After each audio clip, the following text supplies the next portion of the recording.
I'm Jeff Russ from the Fan Sports Desk. Listen live or on demand on the Odyssey app, the Fan's desktop player, or tell your smart speaker to play 1080 The Fan. The Hot Corner, now in its new time. Tuesdays at 7 after Isaac and Sue on Portland's sports leader, 1080 The Fan.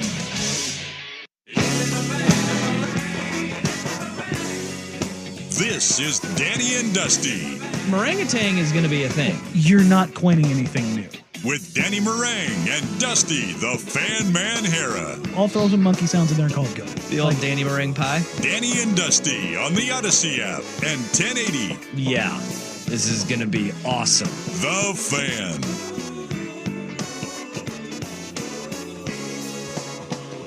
Good afternoon! Hey! Happy Thursday, everybody. It is a Thursday. How we all doing? Doing good. We doing good? Doing good. Great day. I forgot my lunch.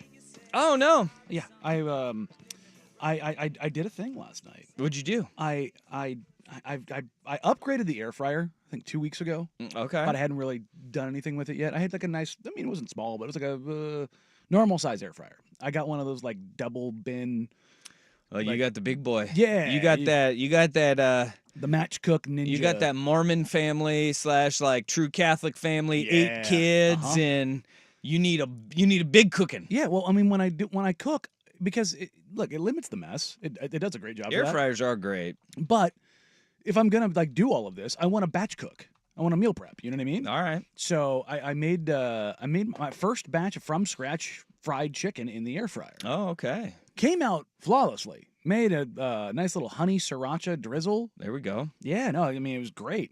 Made some bomb chicken sandwiches. Made some garlic fries from scratch. Made a nice little dinner for the wife And then and you I. just forgot it. Pieced out all of my leftovers into like little meals, so it was ready to go. Yeah. Packed it up in my bag. Got some little pickles on the You side. Billy Madison did. Oh, and yeah, got got- my lunch packed up, my shoes tied tight. Yep, everything was ready to go, and then I got halfway here, and I looked in my passenger seat, and I went, "Crap!"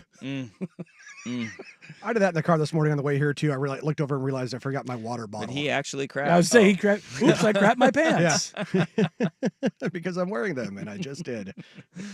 Yeah, I forgot my water bottle at home, too, so I'm all out of sorts. Yeah. It throws you off, I man. I feel off. Okay.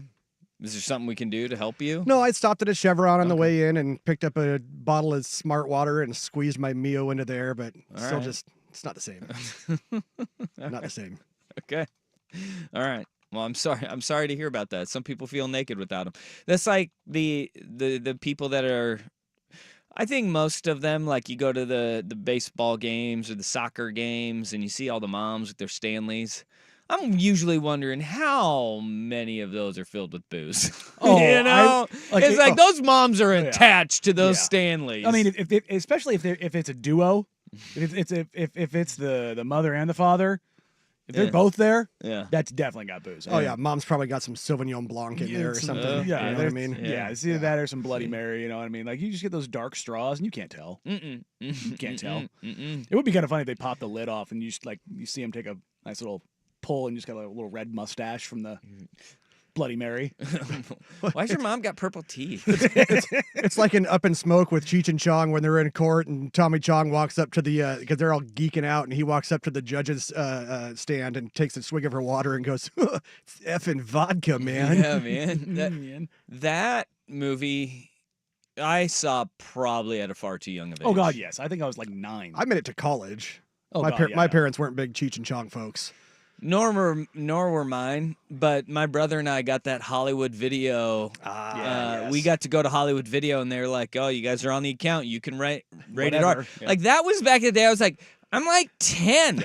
What are you doing? They're just like, well, your parents say it's okay, so rated R it is. Like, you're going to let me go get Full Metal Jacket? Yeah. Yeah, well, they did. It was like my brother and I would get all of the horror movies. Oh, yeah. We would get Cheech and Chong, Friday. Yeah. Well, now we know what your major malfunction is, Private Pile. Man, there was a lot. I think my brother and I were 11.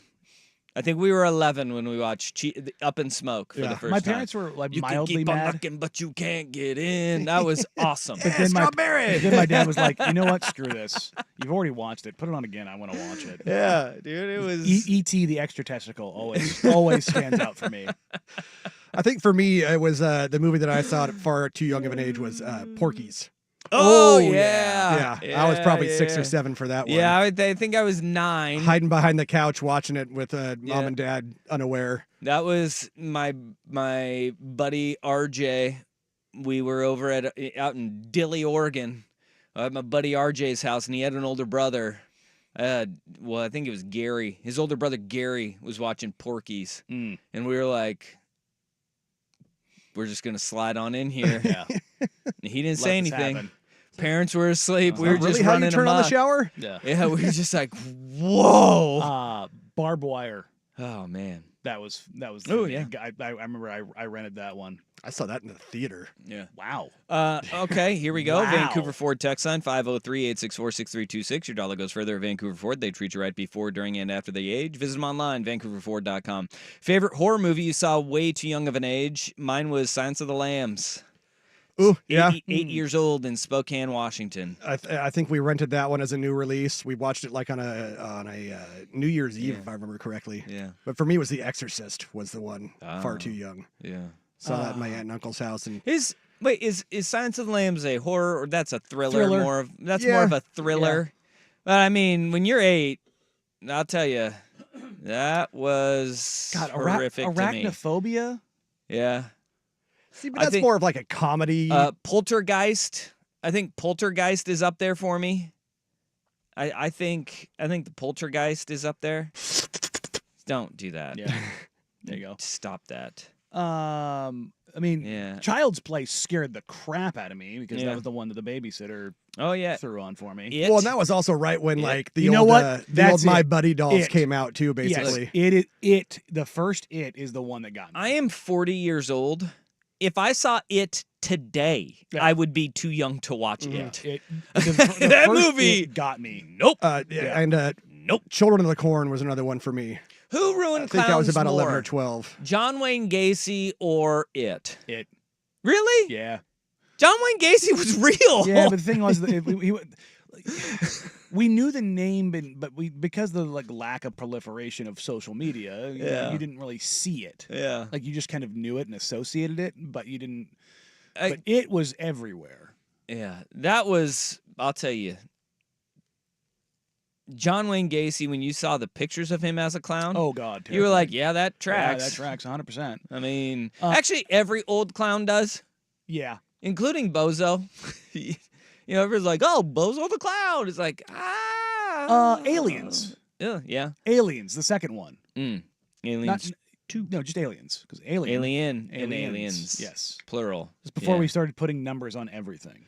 But yeah, Ripley getting in the big robot and fighting the alien. Yeah. You know. That Yeah. was- Ooh, Cujo, age 6. That's a tough one. Yeah. Yikes. You're not gonna like dogs after that one. We watched Cujo in Yikes. film lit my freshman year of high school. I can't remember why, Huh. but that did come up, and I was like, "Huh, it's an odd choice for See, a movie." Yeah, the only one that sticks out for me from film lit was Das Boot. Oh, there you go. Yeah, We did Cool Hand Luke. it's the only one I after remember. that. Huh. Das Boot. Wow. Yeah, good old. I think Stellan Skarsgård in that one. Skarsgård. Also, speaking of it, same family. Bill. Yeah. They're all I didn't know they were all related, but all the Skarsgårds are all related. Oh yeah, Stellan, really? Alexander, Bill. Well, Skarsgård's a super popular freaking name up there, man. Is it's like Anderson. Is it, I though? think there's a Yeah. third, like Is even it? lesser known brother too. Yeah, but I don't no, remember what his they've- name is. They've all worked in like thriller horror stuff. There's another one was played Floki in Vikings. Okay, sure. So- and he did that character incredibly well. Bill, I think, was the title character in the new Crow movie. Yes, he was, and I feel like that movie's going to be on streaming in like 3 days. Yeah, because it bombed. or perhaps next hour. yeah, he did look just like Brandon Lee though. It was kind of creepy. He did. He looked like disgustingly alike Brandon Lee. Yeah. All right. That's one of those wives' tales that actually turned out to be true. The whole Brandon Lee thing. Like, oh no, he got shot on set because the gun was loaded with an actual bullet. And it was like, no, that's actually what happened. No, No, that is I what did. happened. That That's is- what- that's exactly that's what what happened. happened. That's It's- exactly what But happened. it sounds like, fake. Hmm. Who was the one that did it recently? It was an Alec Baldwin movie. Baldwin, Rust. that's right. Yeah. Yes, called Rust. Yeah. Yeah. I had no part in that. Butterfly flaps its wings somewhere, and Jeff Russ kills somebody. No. All right. I've done a quick search. Skarsgård is the 2,273,756th most popular surname in the United States. Okay. But they're not from the U.S. Yeah. Yeah. I mean in the world. I was saying sorry. Well, on yeah, Earth. I mean, they're Not in the United States. Okay, yeah. Not in the 'cause United they're- States. They're Nordic, Yeah. correct? Even though Das Boot was Wow. a German movie. Now I'm seeing you have it's the 1,765th most popular name. Mm. Look, there's some big discrepancies there. About 1 million people. About 1 million people, yeah. 1 million surnames. Or 1 million names above it. Yeah. 1 million names above it. All right. Yeah. I think I just see unique names and I just go, yeah, that's not popular anywhere. Not in America. Nope. Then not popular anywhere. America.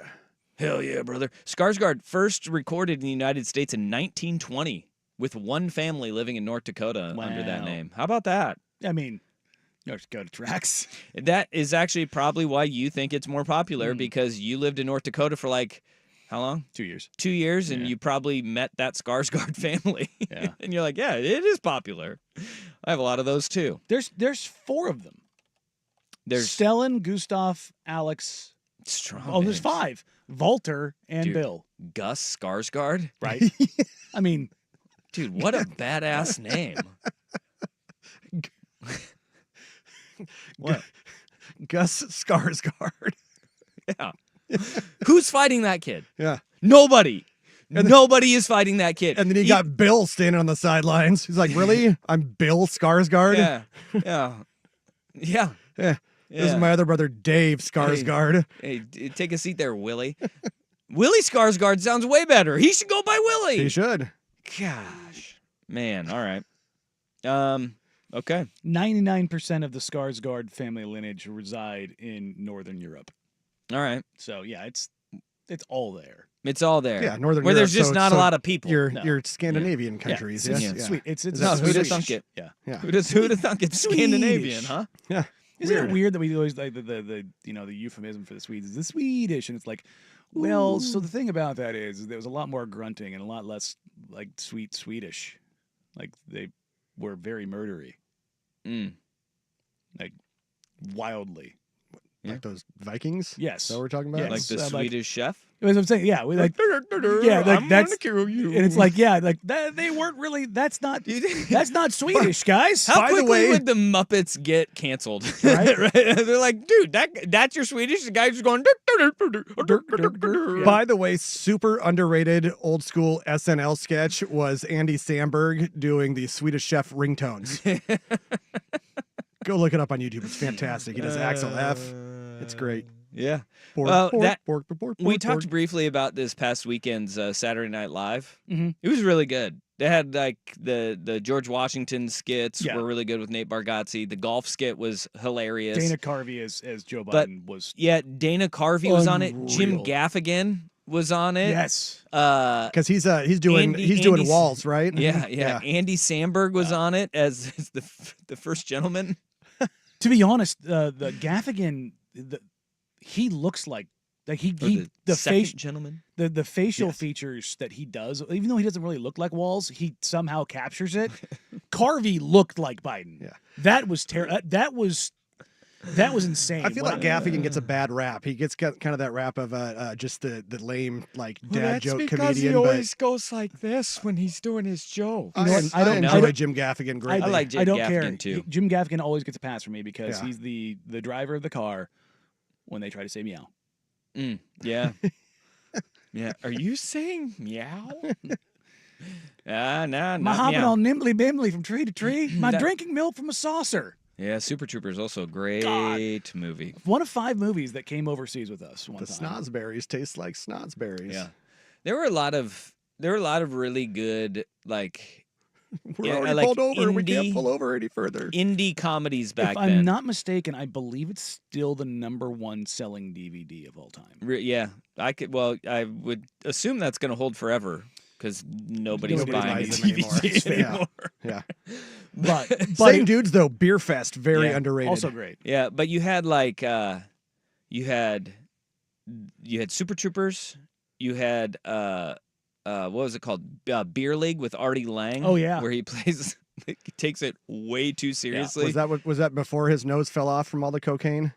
No, Wow. right in the middle of it. Right in Okay. there. Like It's it made was, good. it was a tough time in his life, but that movie was wildly inappropriate. Would never get made right now. You know what horrible movie that I still love to this day that was in that same period? Huh. Basketball. Yeah, no, that has some of the I said no, greatest. Steve Perry. That has some of the best cameos of all time. Bob Bob Costas, Costas. Mhm. like it's Al Michaels. Yeah. Like you had some phenomenal cameos in that. Yasmin Bleeth. Dirty Work is Oh, another God, one. Yeah, That's one I've never seen. Oh, Oh, really? really? Norm I've never Macdonald, Norm, Chris never seen it. Farley. Yeah, Yeah, never seen it. Norm, he talked about this on, I can't remember what show he was doing before he passed. He was like, the whole premise of Dirty Work was, how far can I take every scene? Yeah, Bob Saget directed it.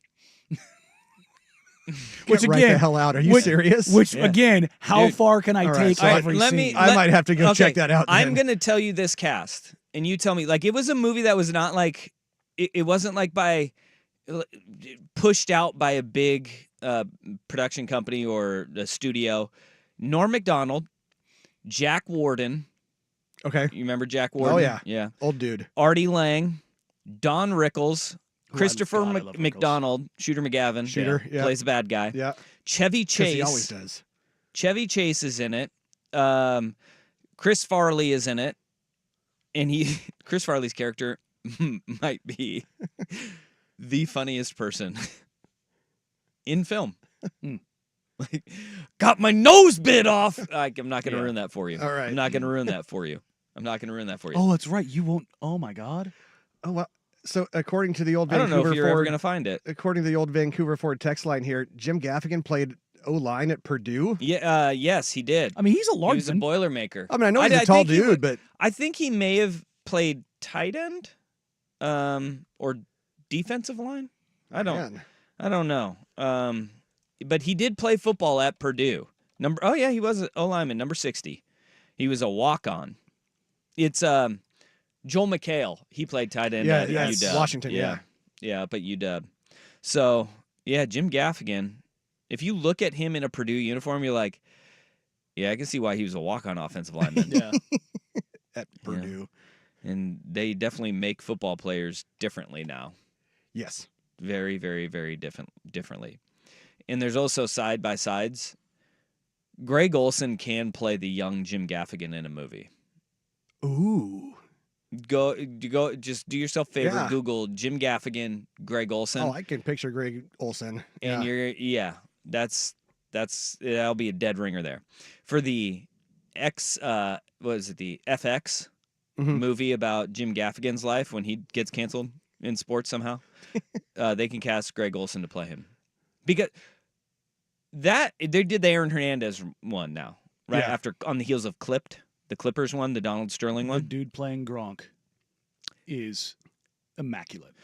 He looks nothing like Gronk. Close your eyes. But Can't tell. when I'm gonna have you pull this audio. Can't tell. Okay. You cannot tell Gronk from the actor. Yeah, It's a flawless. dead I've only seen ringer. the clips of when they're sitting around in the room and Belichick's doing some stuff, and then Robert Kraft walks in, and Yeah. everybody's like, "Oh my god!" No. It's if you close It looks your awful. eyes, you cannot tell that it's not Rob Gronkowski. Yeah, I just DM'd it to you right now. Gotcha.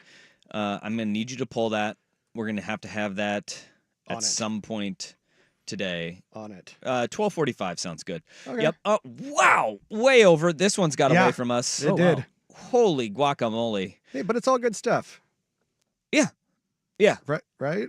I mean, we got a lot accomplished here. We sure did. I mean, things happened. We went from Porky's to Jim Gaffigan.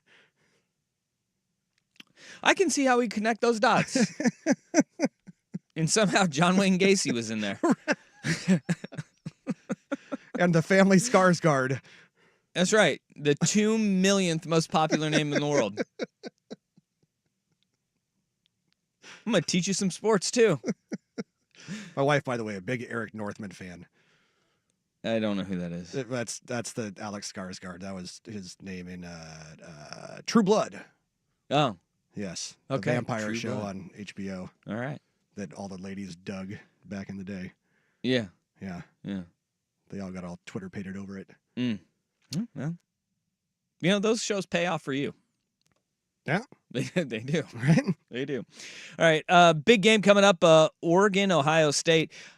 Are we making too much of this, or is there something to what the starting right tackle for Ohio State said? Danny Dusty on the Fan.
It's amazing we're only 2 days away from Oregon, Ohio State.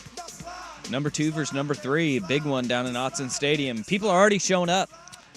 There's There's a matriculation of red. Yeah, I kid you not. Yesterday, I got done with the show, and I went down to like near where the Mashofsky Center is, and I saw a kid straight from the airport, Ohio State sweatshirt, just walking around Autzen Stadium. Scarlet and Gray are moving in. Getting a lay of the land. Now, there's a rumor that like 20,000 tickets were put aside. That's not true. It's not 20,000. You're not giving up a third of your stadium. No. Now, season ticket holders may have sold a fair amount. Not that many, though. Again, what's happening, and people are seeing this like, oh, there's plenty of tickets for sale. What a lot of the season ticket holders are doing is saying, I'll put them up there for $3,500 a pop. And people are buying them. And if somebody's going to buy them, that covers my season tickets for I'm next okay. 2 years. But what a lot of folks are doing is they'll have 4 season tickets, sell 2, and then go to the game. My with the family other used to 2. do when my family had season tickets to Trailblazers growing up. We would sell, because they were in the Pacific Division, they would sell 2 of the Lakers games. Yeah. And that would literally pay for the season tickets. And that's why everybody gets mad when you show up to Moda Center and there's all the purple and gold. Yeah, because all the idiot Laker fans will pay a stupid amount of money for the tickets. Yeah, I'm totally fine with that. There will be a big contingency of Ohio State fans. That's just how it goes. The airlines are not doing them any favors, though. You know that the only flight back is a red eye. Oh, really? Yeah, it's that, or you have to wait until Monday. Yeah, well. I thought that was kind of funny. I was like, that's a shame. I know. So I was like, you hate to see it. A little Oregon hospitality on the way out. Yeah. See ya. Yeah, it was pretty funny. Oh man. But this is a big one that is coming up, and I know there's a lot of people that are making a big stink of what Josh Fryer, the starting right tackle for Ohio State, said yesterday after practice. I'm not a big, I don't like it on national television because if you get messed up, everybody knows. The reporters, the announcers, everybody. But at the same time, you got to embrace it too. I think last year, personally, when it was a big game, I would kind of shy away from it. But now I feel more experienced and just ready to play the game. And it's a cool environment because you never get to experience anything like this ever again in your life. So, does he know where he plays? Yes, he plays at the Ohio State University. And he doesn't like the big national spotlight. Yeah. Okay. Yeah. He's just one of those guys that goes out there checking. and pukes before the game, every game, no matter what, and then just plays, just balls out. Well, I don't know. You know what I mean? I don't know. A lot is being made, and Ohio State fans are piling on him too, and they're even saying, "How can you say this? Like, why would you it's a say big it game? if you're Why would thinking you? it?" Yeah, why would you even say something like that? Blah blah blah." I really don't think it is that big of an issue as a lot of those fans do, because think of it in these terms: there's 100 guys on a football roster. Chances are, it's not just one. There's probably 3 or 4 guys that feel that exact same way. Right? I mean, not everybody who play. Weirdly enough, there's a ton of people in professional sports that are some of the best you've ever seen at what they do, and they are the biggest introverts on the face of the planet. Mm-hmm. They want nothing to do with any of that stuff. Now, the soundbite sounds really bad. Mhm. And the soundbite, especially coming from your right tackle, Yes. is even worse because of the fact that they're going into a hostile environment. That's going to be very That loud. is regarded as one of the loudest stadiums in all of college football. Hell, Brock Eward, we were talking with Jerry yesterday, and Jerry Allen said that, the Brock Eward quote. When Brock Eward went on Sirius XM radio and was asking the host, have you guys ever been to Autzen Stadium before?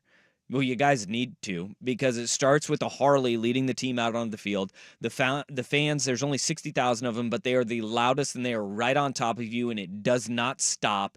They have a song at the end of the first quarter that is like this sentimental, song that everybody in the stadium sings. Then heading into the fourth quarter, they sing, shout, and it just does not get quiet for the entirety of the game.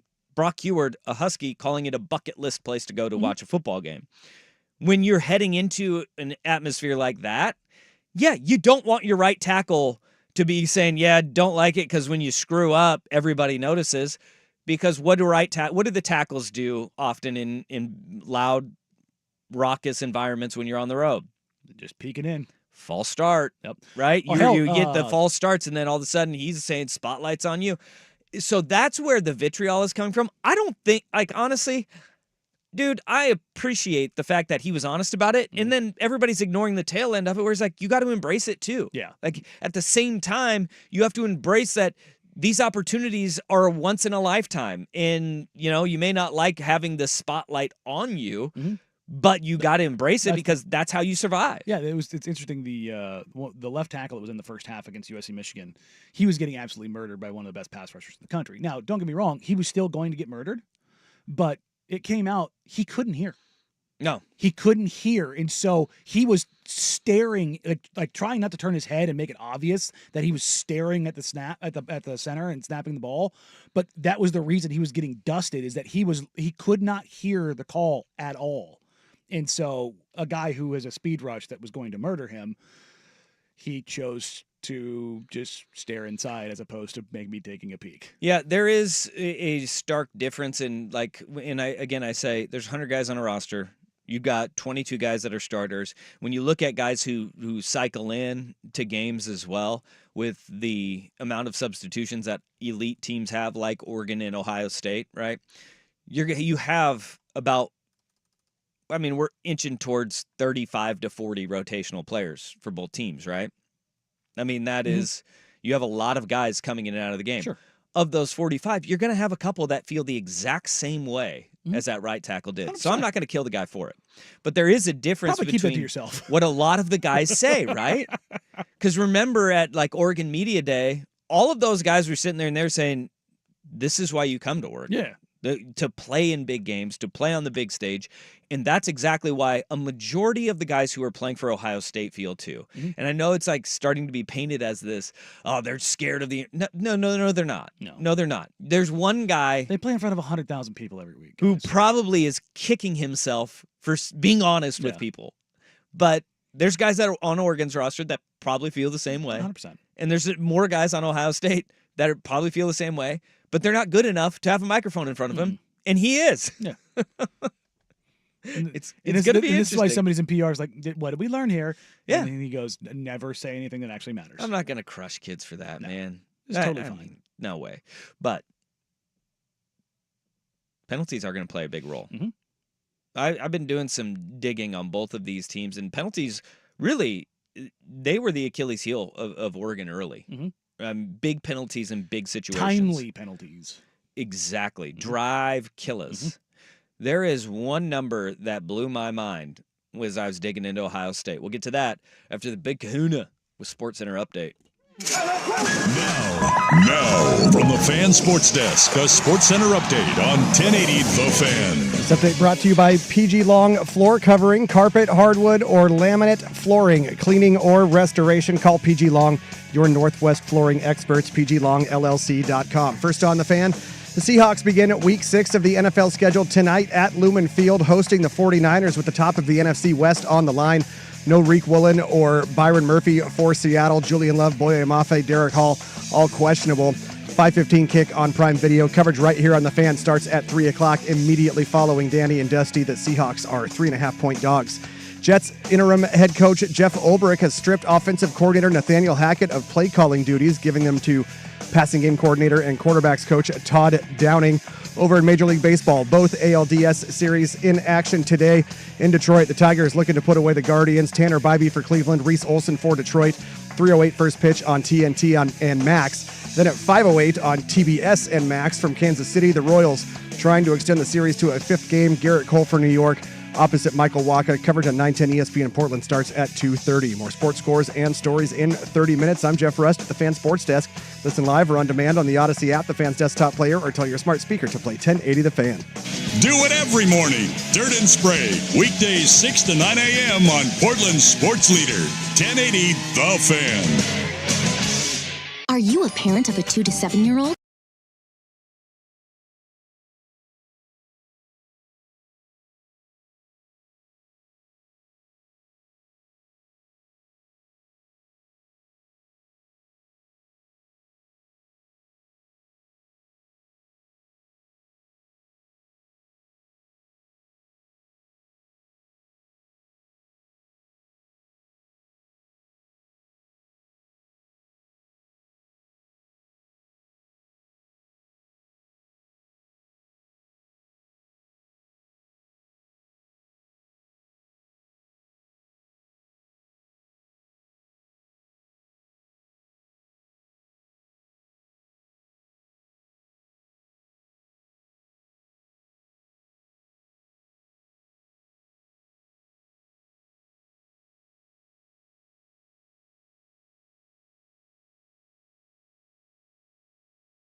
right, we were looking at some stats doing prep for this game last night, and I've gotten to the penalties portion of my preparations for this game.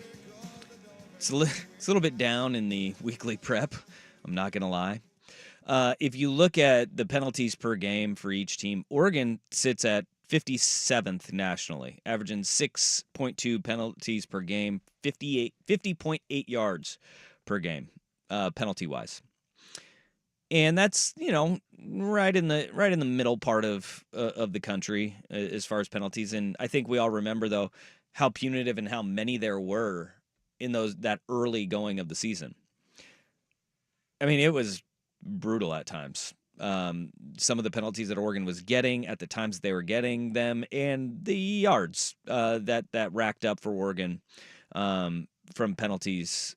If you look at, I think it was 9 for 74 against Boise State. Good God. 8 for 60 against Idaho, right? Not good penalty numbers there. Since then, 36, 49, 35. Much more manageable for Oregon. Ohio State plays shockingly clean games. Now, penalties against, they sit at 4.6 penalties per game for 41 yards, 27th nationally. Oh, wow. It's not bad. No. That's not bad at all. That sounds like a couple of little procedure penalties. That's all. Do you know what number absolutely blew my mind? Opponents' penalties for Ohio State. Oh, they maybe get some Big Ten cooking?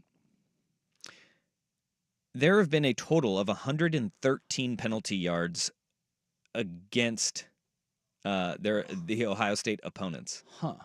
They are far and away, their opponents are the least penalized teams in college football. So maybe there is some truth to the Big Ten officials liking Michigan more. Right? Teams average 22 yards per game in penalties when they play Ohio State. I mean, I get it. Nobody likes Ohio State. The next closest is Army at 29 yards. So that's 7 yards. That's a full procedural penalty in between. Who leads the country in penalty yards against? Georgia Southern. Their opponents get penalized on average 9 times a game for 95 yards. That's kind of crazy, but they do play a breakneck pace and Yeah. get up and down the field. Yep. Yep. But you would expect it to be, I think, honestly, I would imagine Ohio State should be on the other side of that because typically, Yeah, if the officials bigger, don't like stronger- you, you're gonna get more. Well, this is the officials don't like Ohio State, so No. they don't throw the flag. yeah, That's good. I think there actually might be a thing here. Yeah. Legitimately. That was wild to me. Huh. When look at it, they are 134th out of 134 teams in college football. Should be noted, Army is 131, and then after them is Penn State, Iowa, Michigan, Northwestern. Those are all Big Ten schools, Bob. If I like football games like this though. If you were to tell me we are going to see fewer flags, sign me up. The Big Ten, it's not maybe not necessarily singularly poor. They're just all very bad, and they just call nothing. Okay. Look, Can man, we have the discussion here? I just want to say Every I don't conference care about complains more about their or- officials because remember it was Pac-12 refs before. They're not Pac-12 refs. No. They're Big Ten refs. No, I was saying I don't necessarily think they're poor. They just call Pac-12 refs threw egregious flags. Yeah. Big Ten refs just don't throw them. Yeah, I I'm don't all right. care about more or less flags. Just be right. Yes. I mean, Be look- correct. look, man, Well, I- and be quick in your reviews. Yeah. That's my thing. Is like if you are going to penalize a team, 1, be correct. 2, if you're going to review something, get it done in short order Yeah. because the long reviews, they are momentum killers. If it's not immediately conclusive, go with the call in the field stance. Yeah. Like that's where I'm at with that. I will say, having watched USC play 2 Big Ten games already against Michigan and again against Minnesota, the number of times that like blatant and flagrant offsides and or false starts that have occurred, and they just go, nah, Yeah. we're good. I mean, Yeah, there whatever. was 5 in USC Michigan in the first half alone, Mhm. and it was just like, Would you rather have it that way or a Flagapalooza? I think I'd rather have it that way. You would. I think I'd rather have Yeah. it that way. So would I. It obviously it creates problems like it did for USC in the first half of granting first downs that did not exist. But I think over the course of it, like then maybe you push the edges of that boundary a little bit and get away with it. So according to the stats, because I wanted to see now here, opponent penalties, that would give us the most loved and hated teams in the Big Ten. Nebraska benefits the most. Their opponents are the 9th most penalized team. Interesting. I wonder what it looks like home versus away. Well, yeah, I wonder how much Colorado game had to do That's with true. that too. Yeah, because that one got contentious. Yeah. Oh, yep. Colorado, 9 penalties, 104 yards. Whoa! Purdue had 13 penalties for 165 yards against Nebraska. That's got to be some personal fouls there. Didn't Nebraska dog walk them? Yep. Yeah, they did, Bob. Yeah. So I would imagine there's probably some. No, it was 28-10. Was it? Close-ish. I thought that was maybe.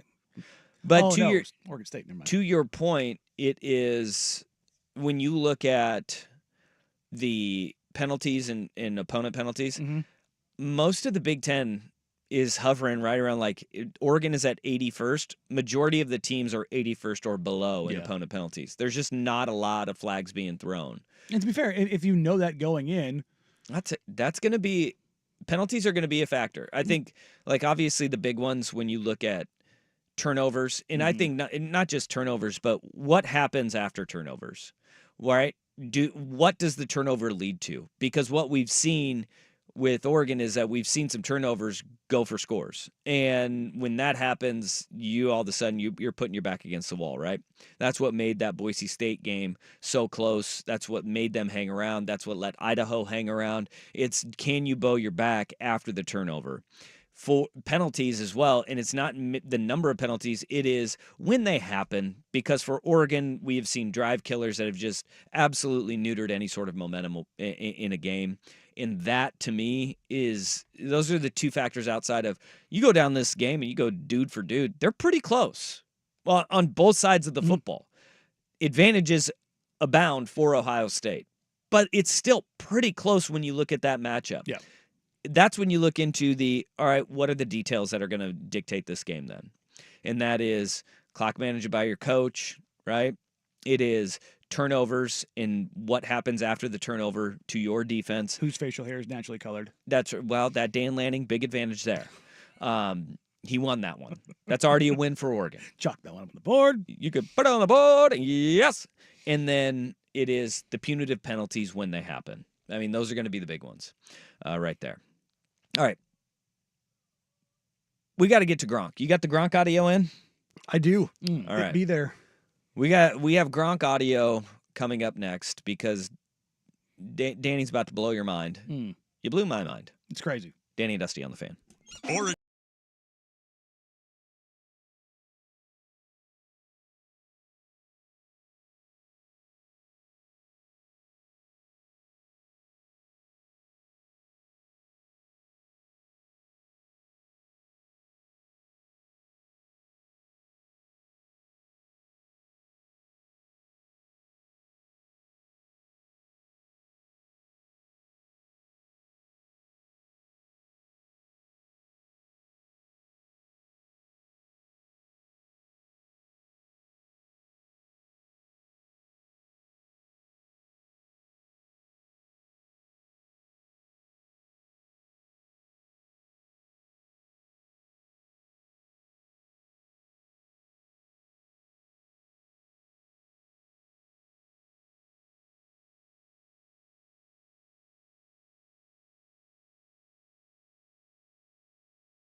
All right, 503-864-6326. That's the Vancouver Ford text line.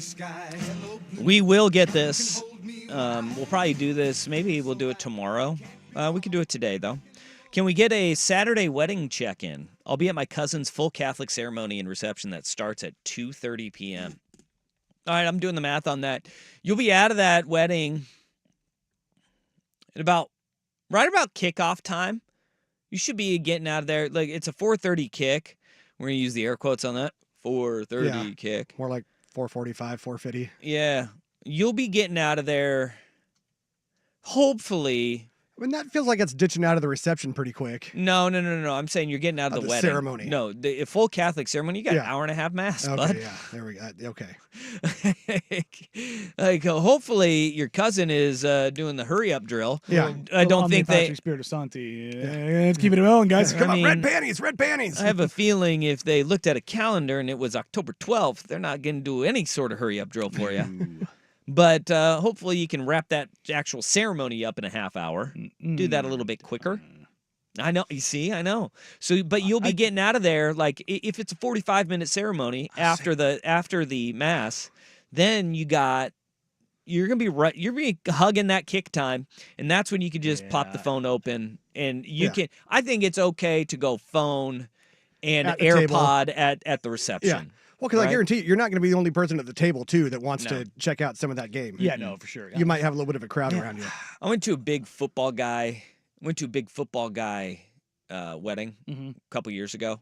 It was actually when Ohio State missed the field goal on New Year's Eve right at midnight. Oh. Yeah. Then Georgia won, right? And literally everybody Screamed. at the entire wedding at the same time. It was like during speeches. Was like, ah!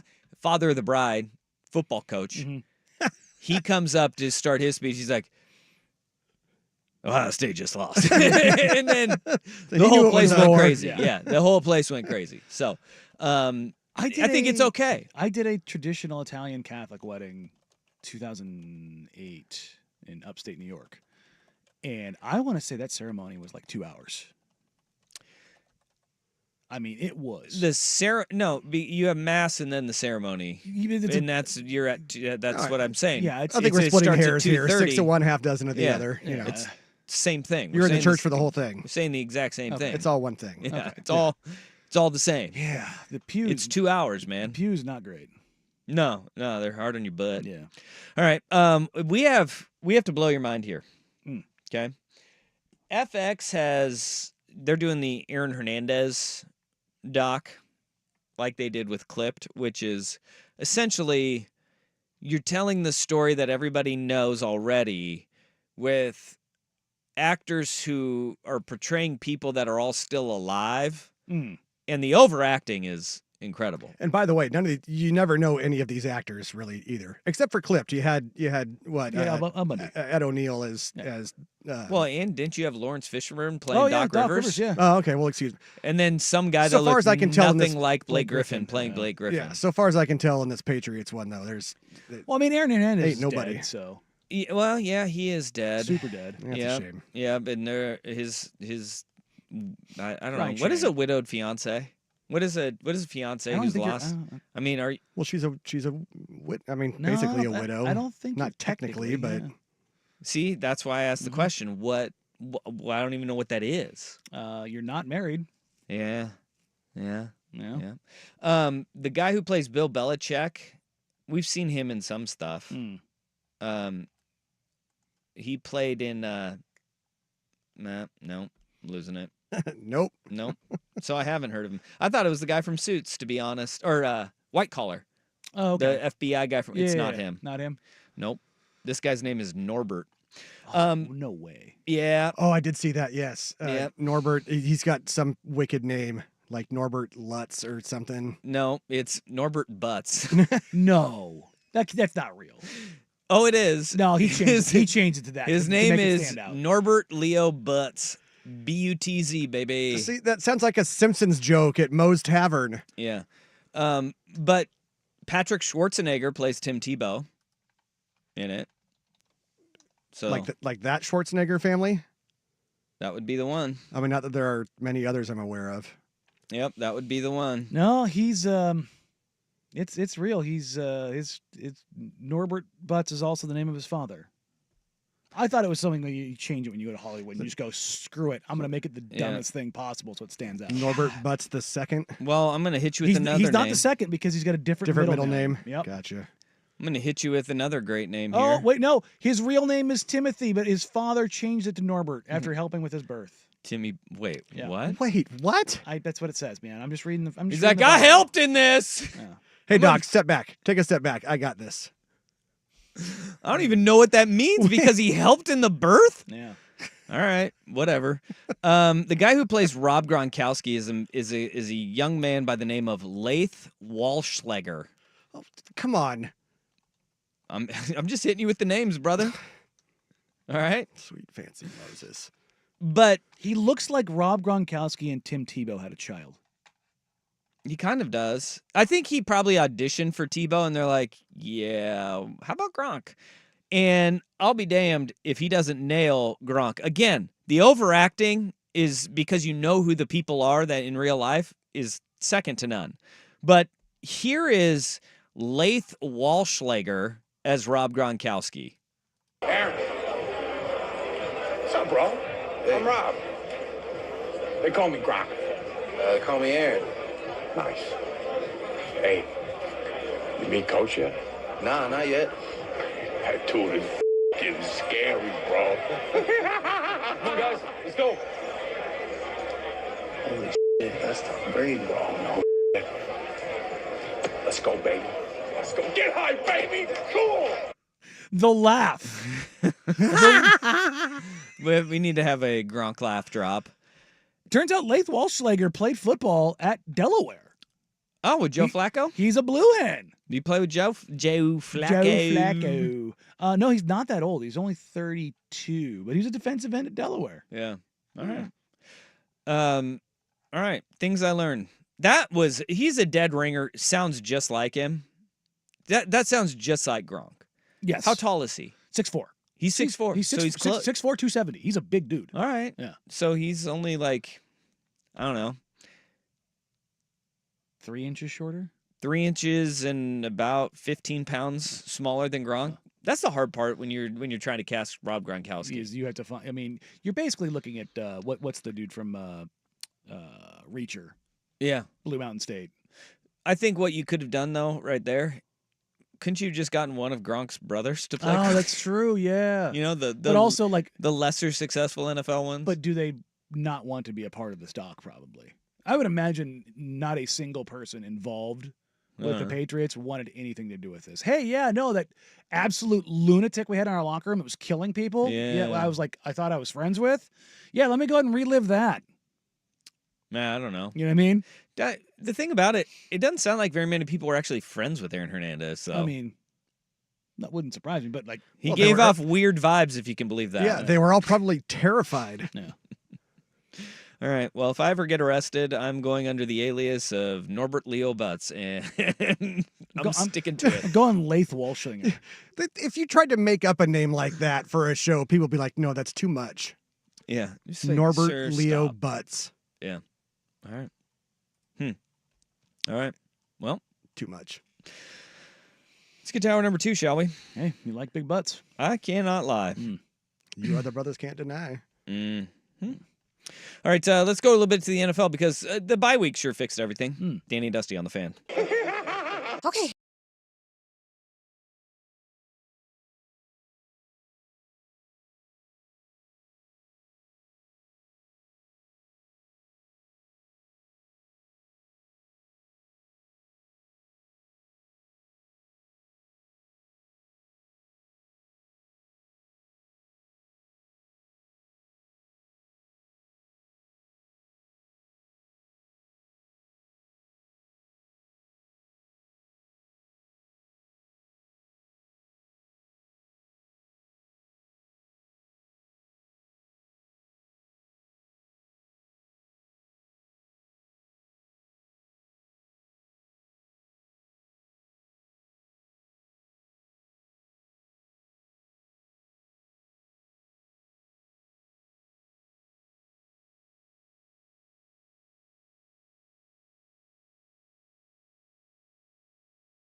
This is Danny and Dusty. It's not your problem, Doc. You don't have to mix up in this. That is a hell of a thing for you to say to me. With Danny Meringue and Dusty, the Fan Man Hera. Yeah, go ahead. Go ahead, skin it. Skin that smoke wagon and see what happens. Danny and Dusty on the Odyssey app and 1080. I'm your Huckleberry. The Fan. Hour number 2, Danny and Dusty with you on this Thursday afternoon. Thanks for riding with us and partying on.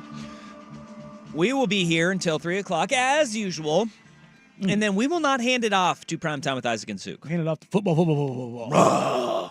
Seahawks, Niners, Thursday Night Football, right here on the Fan. Indeed. We will have. And for those of you looking forward to Dan Lanning's usual 4 o'clock spot on Thursdays, he will be on tomorrow at 4 with Isaac and Suk on primetime. So we will have more on that game coming up later on in the show, because this is actually kind of a big game. Really early in the season for both teams. Jeez. But we'll have a ton of NFL chatter as we go on and still sprinkle in a little bit more of the Ohio State-Oregon. Because did you read the story on Jeremiah Smith, the Ohio State wide receiver that Bruce Feldman wrote? I did not. You should dive into that. Athletic, it's a really good look into Jeremiah Smith and who he is, the true freshman wide receiver. Get ready for the Michael Jordan comps moving forward with him. We'll talk about that. I want to give you a chance to read it, dive into it, and then we'll talk about that hopefully a little bit later today. Where we got to start hour number 2, though, Philadelphia Eagles coming off the bye week. They had one of them early buys there. And they got some things that they need to clean up, right? Sitting at 2-2 on the season, coming off another loss, and they've done this win-lose thing. Jalen Hurts has been rocky. Things just seem off with Philly right now. I mean, now? everything just seemed. I'm not talking about like what you see as far as production. It just seems. Everything about that organization, like there's a void and a gap, and it's something that we talked about all preseason with you lose Fletcher Cox, you lose Jason Kelsey. They're the anti-Bills, where the Bills there is a vacuum feel like of leadership. The vibes feel good, with the exception of the loss this last weekend, but it was much more of a cohesive team. And not just in production, but just overall feels and vibes. Well, it all stems with the friction of Jalen Hurts and head coach Nick Sirianni. Oh, wait, the two most impactful figures in your organization don't like each other. Yeah, your head coach and your quarterback. Weird. Wait, did we just see that in New York? Huh. I think we did. I think we did. Well, Jalen Hurts was asked about the relationship with Nick Sirianni. That, remember, the negative article that came out prior to training camp. That was like 10 pages long. About how much distrust and lack of a relationship those two guys have, and how they hired Kellen Moore as a buffer between Jalen Hurts and Nick Sirianni. Hurts was asked about the relationship with Sirianni today. Well, we're the two leaders of the team, and I'm happy and fortunate that we were able to come together in harmony and have the same goal in mind and trying to get this thing right. I got a ton of confidence in him, a ton of confidence in what he brings and everything he's been able to accomplish, and just continue to press on that. Everybody goes through different moments. Everybody experiences adversity, but we've experienced different levels of adversity together, and we're excited for what's to come. You really felt like it was a key thing, like you guys needed to kind of have this summit? I felt like it was something that just happened. That's not good. That didn't sound very There is absolutely nothing about his voice did not change. No. And to be fair, he's very militaristic and very this is him, but also it sounded like it was PR speak. And he's got a really good PR team behind him. That, if I'm an Eagles fan, I'm telling you, man, that is the worst. Like, it just happened. They had a summit. We got harmony now. It's like what it was not harmonious before. It's like when we have a peace summit in the White House. This is not going to last, dude. Oh, Camp David. This is Camp David affair. Yeah, this is Camp. We're not going to the White House for this. We're going to Camp David. Yeah, it's a bye week, buddy. Yeah. And so you get away, and then peace happens. Yeah, every time. That's right. Everything stops, and the war and the battles and the fighting and the mutual respect grows, an understanding is formed, and everything is harmonious from there on out. Yeah, well, and this is why I am every single day that goes on in the NFC East, I am buying more and more Commander stock, and it has nothing to do with them and everything to do with the three other teams. Well, I'd put a hold on it over the next couple of weeks because the Eagles do have the Browns and Giants. But Giants, plucky little team, got the Seattle Seahawks this past week. Kayvon Thibodeau's injury, Malik Neighbors concussed, looks like he's nearing return from a concussion. Again, out for multiple weeks. The man was unconscious on the field, and nobody gave a damn. I still just that's why I said he's not returned. He's nearing, but I mean, he's progressing. But nobody.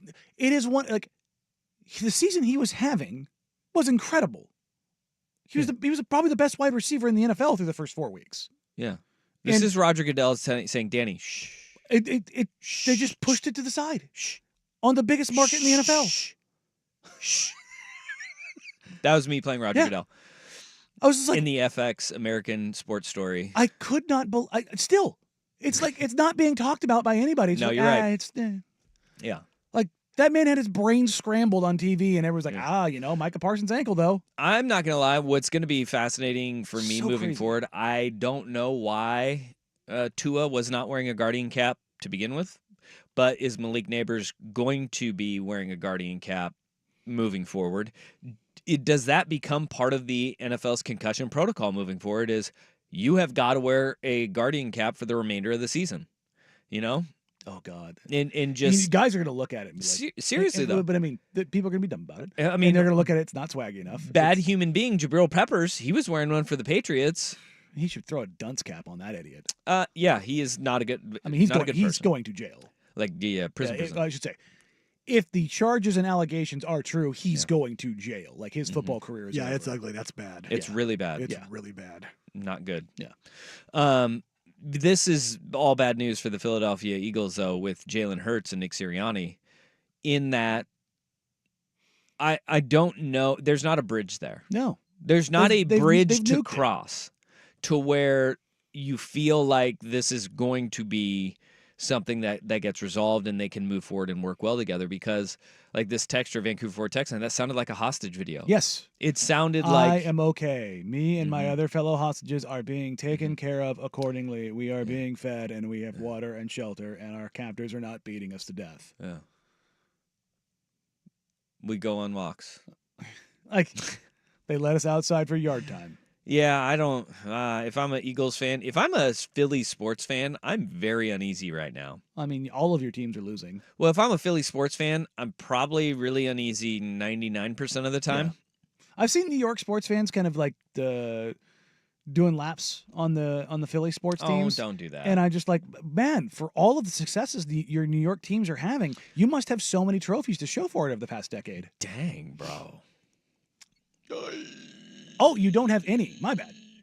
You have a team and multiple teams in every sport, and you don't have any hardware. I heard this one. This was a great one.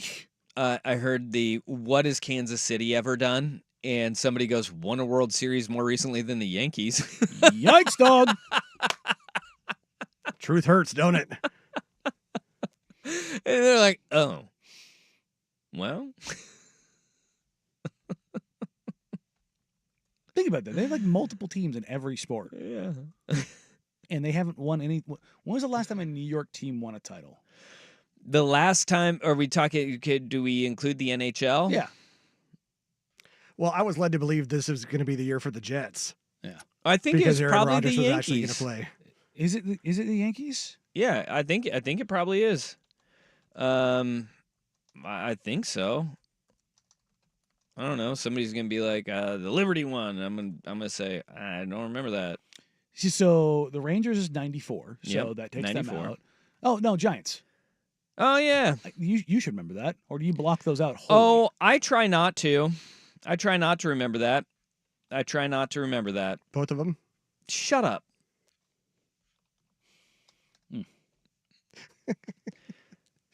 Yeah. No, they didn't win one more recently than the Yankees, right? because you have Did they? the Yankees. Yankees have won one more recently. The 2011, did they both win it that year? I think they both won it that year, right? 2009 for the Yankees, Yeah. 2011 for the Giants. Yeah. Yeah. So- Well, who could forget the New York Gotham of the NWSL? They won the 2023 Listen, championship. I said the big three. I'll even expand to the big four, include hockey, because, Okay. But, yeah, so 2011.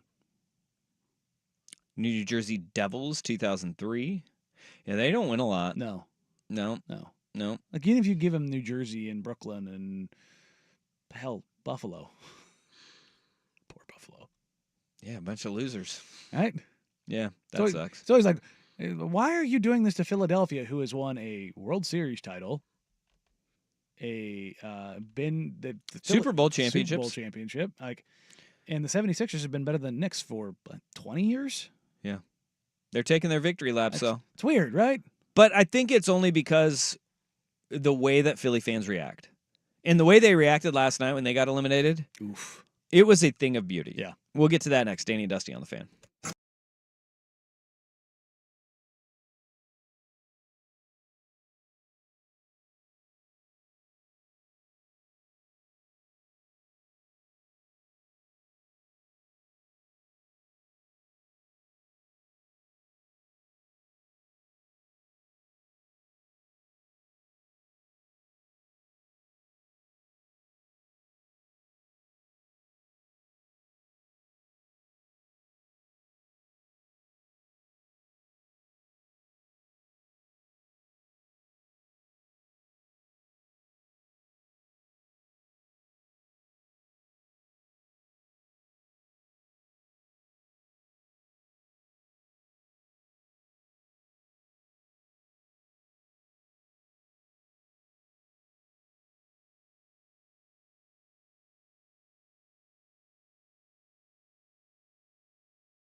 Francisco Lindor, a grand slam. John Shambi on the call for ESPN Radio. Francisco Lindor with the grand slam yesterday, helping sink the Philadelphia Phillies in the NLDS and punching the ticket for the Let's Go Mets Go into the NLCS yesterday. 4-1, the finale. That home run right there, all 4 of the runs. That's how grand slams work. Typically. It was pretty cool to see them celebrate with Lindor at shortstop. Did you notice that at the end of the game? So final out, usually you dogpile the pitcher on the pitcher's mound, right? Or it's like somewhere in between like home plate and the pitcher's mound, or maybe even it's like towards the first baseline. No, it was at shortstop. Because they went to Lindor. Yeah, Lindor hits the horse. grand salami. He's their horse, man. He and Pete Alonso, dude. They're getting it done. And that sunk the Phillies, who were very, very, very excited. They were so pumped. They wanted it so bad. I've mentioned this before. I hate pretty much every Northeastern team in professional sports, but I got a weird soft spot for Philly. I do too. It's weird. Well, it's because they're fans. Their fans are like this. And this was absolutely incredible. This is from WFMZ News. Action News 89. So there's a couple low points in my life. My dog passing away and them getting a grand slam. The grand slam took the cake. Courtney O'Neill was not a fan of that outcome. I feel like I might either check into AA, therapy, or an institute of some sort because this is crap. It's full of crap. And she wasn't the only one. One woman told us she literally drove all the way up the East Coast just to see the Phillies lose. I had back pain from the hurricane maybe 6 or 7 hours ago. I drove 21 hours up here, and I came here. My first stop, I had no sleep. No sleep. I'm here from the hurricane, and my Phillies are losing. I don't know what else to say. And 2 guys we met had to walk home in nothing but overalls with Phillies logos. We're fed up. We're fed up. We had such great expectations, and now we're just done. I've already hit the 5th stage of grief. It's called acceptance. Acceptance that this team will not win for the next 5 years probably. But Courtney hasn't reached that acceptance phase just yet. And I want everyone gone. I want the bartenders gone. I want Xfinity gone. I want my best friend gone. I want them all gone. This is bullcrap. This isn't the Boston Red Xfinity Sox gone? or the Chicago Cubs and going 100 years without winning a world title. The Phillies won a World Series in 2008, and they've been back before. Yeah, get a grip, people. Good Lord. Try being a Blazers fan for crying out loud. No, these are Philly fans. And Philly fans are wired differently. I mean, you can hear that. They didn't do it now, and they'll never do it again. It's like, they were just there. 2 worst days in my life, when my dog died and then when that home run was hit. Good God. Right? And she said when the home run was hit, it passed the dog dying. Yeah, but you know what? She's living a good life. You know what? Bullcrap. You just don't care about the Blazers enough. I think that's what it is. You don't care about the Blazers like she cares about the Phillies, Rust. You live and die with the Philly fanatic? Hey, I remember being at like a 4 overtime game against the Suns, riding one of those handrails in the aisle like it was a horse. I was really drunk, but it actually tell me I wasn't. don't care about the Blazers. It wasn't actually Do you have moving. a Blaze the Trail cat fetish? Because she might. Or With the Philly Trailblazers. fanatic. Have you ever walked to Maybe. Moda Center in your Blazers overalls? Yeah, dude. Those are becoming a thing Could everywhere. see you wearing Blazers overalls, Danny. Wow. Absolutely. Come on now. You're telling me you're not above Blazers overalls? I mean, if they're baggy enough. Yeah, see? But have you noticed like the Danny the wearing team, his Blazers overalls and Crocs? Yeah, I could see it. have you noticed the team themed overalls at college football? Yeah, absolutely. It has taken over every. Yeah. It used to be seemingly be like Wisconsin was the team that I always associated with that. Indiana the with red the and white candy stripes. stripers. Yeah, red and white Yeah. stripes. Those two teams, the two teams that I always associate with it. There was an entire student section in UNC Minnesota. There was the Arkansas game this weekend. There was an entire student section wearing them. And Well, that tracks. yeah, I mean, In both those places, that tracks. again, but like they're just popping up everywhere. Yeah. And I'm just like, is this a new bit? Like So I bet they're cheap. A&M, And they're new. A&M has them too. Also, Again, that makes sense. That makes sense. I think it's a school uniform. You either I mean, dress it's like actually, you're not. you either far dress like a off. cadet, Yeah. or you wear your Farmer. A&M overalls. You kind of have to do it. What does the A&M stand for? I don't know this joke. No, I was being serious. Oh, agriculture and military. Yep, that's what it stands for. Yeah. I thought you had I the- thought you had a cute little joke to add on there. I mean, I do, but can't say it. Yeah. Our boss really hates Texas A&M. Well, he's a Texas dude. Yeah, I should share it with I him mean, sometime. he has got some. You bring up A&M, and whoa, Nelly. Yeah. There's some be words fair- that come out of his mouth that I don't ever hear him say. It's like listening to Kramer in the Mel Torme episode where they think he's got. Well, anyway. Wow, that's a I thought you were going to say deep when cut. Kramer's stand Really- up, and I was like, whoa! I really let it the wasn't that epithet bad. fly. Wow. But Philly fans they're in a tough spot. They were in a World Series 2 years ago. I know, but Jalen Hurts, Nick Sirianni hate each other. Uh-huh.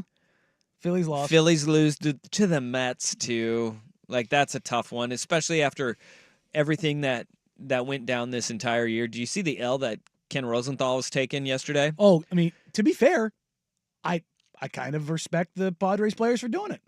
No, another L. Oh. Yes. So Ken Rosenthal taking an L because he wrote a scathing article. He's covering the Dodgers Padres series. And he basically called the Padres players little whiny brats. Meanwhile, the Dodgers escaped every bit of that. And Yeah. it's like, whoa. Yeah, and he posted Whoa. this article like hours before the game, so the Padres players were like, "We're not doing in-game interviews with him then. No, take a hike, Pally."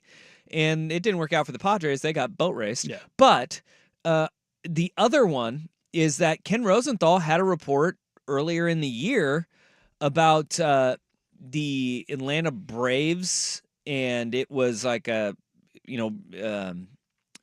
manager of the Braves had said he didn't like the 5-day layoff between the wild card and the DS when it starts. He'd Sure. rather just play right Just keep through. going, yeah. And Phillies fans were, mocking, just going, "Oh, okay, yeah, you're gonna blame your losses on the 5-day layoff." Well, that happened like very beginning of this regular season this past spring, and so that clip starts resurfacing on the heels of the Padres boycotting him, where he's making it sound like the Braves are kind of complaining about having that 5-day gap, and Philly fans were just piling on over the top on that, just being like, "Oh, Braves are soft. They can't. You win the division, and you're going to say that's your excuse and your complaint." Well, the Phillies had the 5-day layoff, and they lost in the NLDS. Also, apropos of nothing, we've been pointed out on the old Vancouver Ford Yeah. text line, A&M is not agricultural and military, it's agricultural and mechanical. Oh, look at that. There you go. Well, we also have mining coming in. It's a lot of things. Well, I just pulled it up on the Googles, too. to It's double check. mechanical. Yes. Okay. God, I've always been told it was agricultural and military. That's kind of funny. Yeah, me too. That's what I was saying. Well, they have their cadets and their little yell leaders dress up like they're in the military. Are they That makes- actually like in the ROTC program or anything, or do they or what do they do? Or are they just cosplaying? I think this makes I them think that's more, stolen valor. I think this makes them more culty. Oh, it is. Yeah. So there's that. Yeah. All right. Well, tough segment for Phillies and Texas A&M fans. Oh, We'll just wrap that up there. As I say, our boss probably appreciates the fact that we're finding a way to make fun of Texas A&M. We will. Yeah. So there you go. We will. I'll expect to see that bump in my paycheck on There you go. Friday. I saw that Diego Pavia was surprised on an interview that he was doing with Johnny Manziel. He's a big Johnny Manziel fan. He does kind the of look Vanderbilt like, quarterback who he went does nuts. kind of look like Johnny. Yeah. Like, no, he's much more of a thick boy. but I mean, like, Yeah. he looks like him in the He face. got a little bit of that Yeah. vibe. Yeah, for So, sure. It's an interesting one. He looks older than him, though, too, even. Oh, yeah. Like older than Manziel. Well, I mean, Johnny did the drugs that keep you young. Wait. What? Huh? You know, the good kind. Okay. Tiger blood? Yes. All right. Exactly. Cool. Straight to the dome. Look, Michigan has, and their administrators and their coaches and their assistant coaches, they've done some pretty stupid stuff recently. But right now, one of their player personnel high school directors is under fire. And I don't think he should be. We're going to get to that for our worst day on the web. But first, here's a Big Kahuna Sports Center update. You ever had a Big Kahuna burger? Now, from the Fan Sports Desk, a Sports Center update on 1080 The Fan. This update brought to you by Vulcan Design and Construction. Check out their award-winning outdoor living designs or schedule your free design consultation at vulcandc.com. First on The Fan, the Seahawks begin Week 6 of the NFL schedule tonight at Lumen Field, hosting the 49ers with the top of the NFC West on the line. No Reek Woolen or Byron Murphy for Seattle. Julian Love, Boye Mafe, Derek Hall, all questionable. 5:15 kick on Prime Video. Coverage right here on The Fan starts at 3 o'clock immediately following Danny and Dusty. The Seahawks are 3.5-point underdogs. Jets interim head coach Jeff Ulbrich has stripped offensive coordinator Nathaniel Hackett of play calling duties, handing them over to passing game coordinator and quarterbacks coach Todd Downing over in Major League Baseball.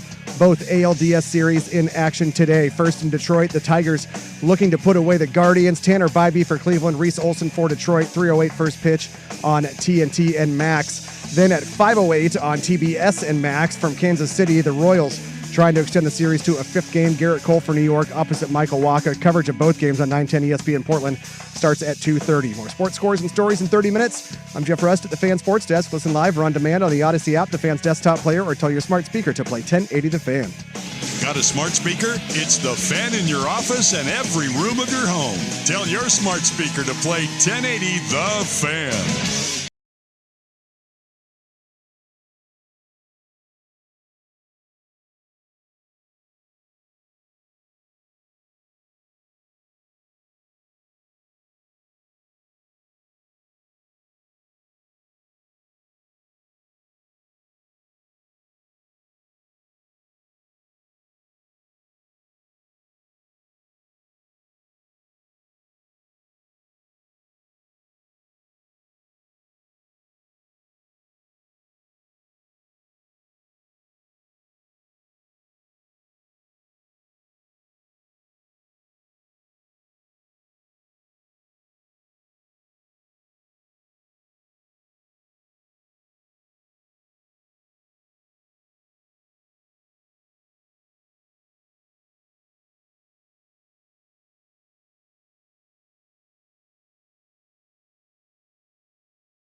It's time for today's worst day on the web.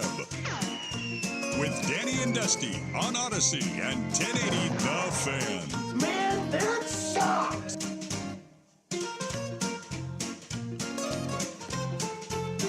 I got no dog in this fight. I don't dislike either the University of Washington or University of Michigan. Both perfectly fine. Actually, I don't care for either one of them. That's fine. Totally fair. My neighbor, Boring Gary, he went to both of them. Really? Wow. Yeah.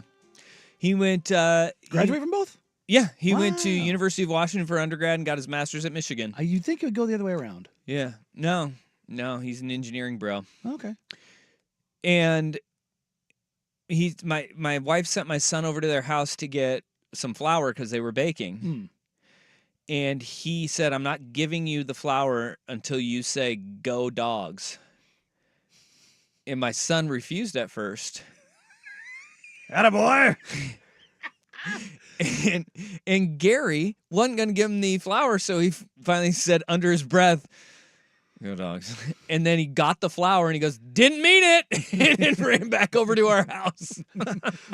You are raising a petty king. Love it. Yeah. My fingers are crossed. Yeah. Gave him the didn't mean it as he ran off. But a little incident took place Okay. Up at Old Husky Stadium this past weekend as Washington beat Michigan 27-17. There was a Husky fan that was right up against the rail leaning into the Michigan sideline. And look, I am all about chirping. Have fun. Go right up to the line. Even habitually step over it mildly. And I will say this, last year at UW, that Oregon-Washington game, there was a lot of chirping, but it was none of it was like ever crossed the line. And oftentimes you'll get people that will engage with like the visiting fans, Have and some it's fun. a good back and Yes. forth. And you can have that those barbs. But if it is also lighthearted, at the end of it, it's usually like a tip of the cap either way, right? Yeah. And that's the thing is like, that's okay. But what's unfortunate is we don't have the video of what transpired beforehand, but we do have is video of Michigan's director of high school relations, Chris Bryant, is on the sideline, and there's about 7 or 8 Michigan players that are looking back towards the stands in a way that you look at somebody when you're about to beat the living crap out of them. So that alone, like my literacy, my media literacy hat kind of went on real quick of, okay, we're walking ourselves into a situation here where this is not a lighthearted back and forth. This is a line has been crossed. Also, Chris Bryant is not a man that you would want to mess with. No. He is a very large man, and he used to play football, I think 6'4", 315. Large man. Yeah. Carries it very well. But you can tell that the fan is drunk. And No way. Chris Bryant marches right up to the rail, like right up as close as you can get to this fan without jumping into the stands. He could have reached out and grabbed him by the neck. Yes. And to be fair, just kind of judging by the atmosphere, I feel like he probably had license to do so. But in the video, it's a 15-second video, and we play the audio, but it's so garbled because of all the other outside sound you can't hear it. But he very succinctly says, "Shut the F up before you get effed up." And it is, if you've ever seen somebody who's within an inch of beating the crap out of somebody, it's that look on his face. He is doing everything in his power to not reach up there and Ron Artest him in that moment. And this was the guy that he was yelling at was very loud, and he was ham-skied. Yeah. But it's almost like right after that happened, he started pointing like it was somebody else next to him, and everyone sold him out. It was like he pulled the Shaggy. Yeah, wasn't me. That's weird. I went with Shaggy from Scooby Doo for a second. I was like, zoinks! Yeah, like they're playing our song, Scoob. That'd have been a funny transition out of that. It wasn't me. But this guy, he tried to play it off like, I wasn't, I didn't do it. And everybody around him sold him out. And you can see there's a woman in the video who's just sitting there going, "Shut up!" And she's not talking to Chris Bryant. There's a bunch of people in the stands that are telling this guy to stop being an a-hole. Now, Michigan did take his bio off of the school's website. So it scrubbed any mention of him, which I don't think they should. I don't think he did anything wrong. Yeah, no, I agree. No. Here's the official stance from Michigan. We became aware of an interaction between the Washington fans who were harassing our players by using over-the-top and offensive language. It was an unfortunate situation and should not have happened.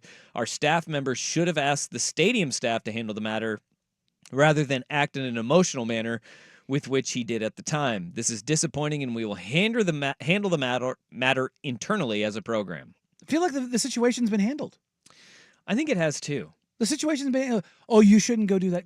Shut up. You know what? I'm so sick and tired of this stuff because you know what? Every now and then, people need to be told to shut the bleep up, and every now and then it needs to go a step further, and then you get the living hell slapped out of them. Yeah. My wife and I were watching the WWF documentary the other night, and do you remember when John Stossel tried to make? We were all very, very young, but it kind of became lore.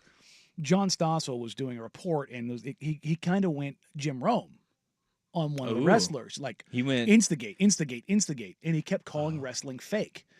And the wrestler slapped the living hell out of him. Not once, but twice. And I mean, I saw that. That's part of the Vince McMahon documentary. Yeah, he tried to.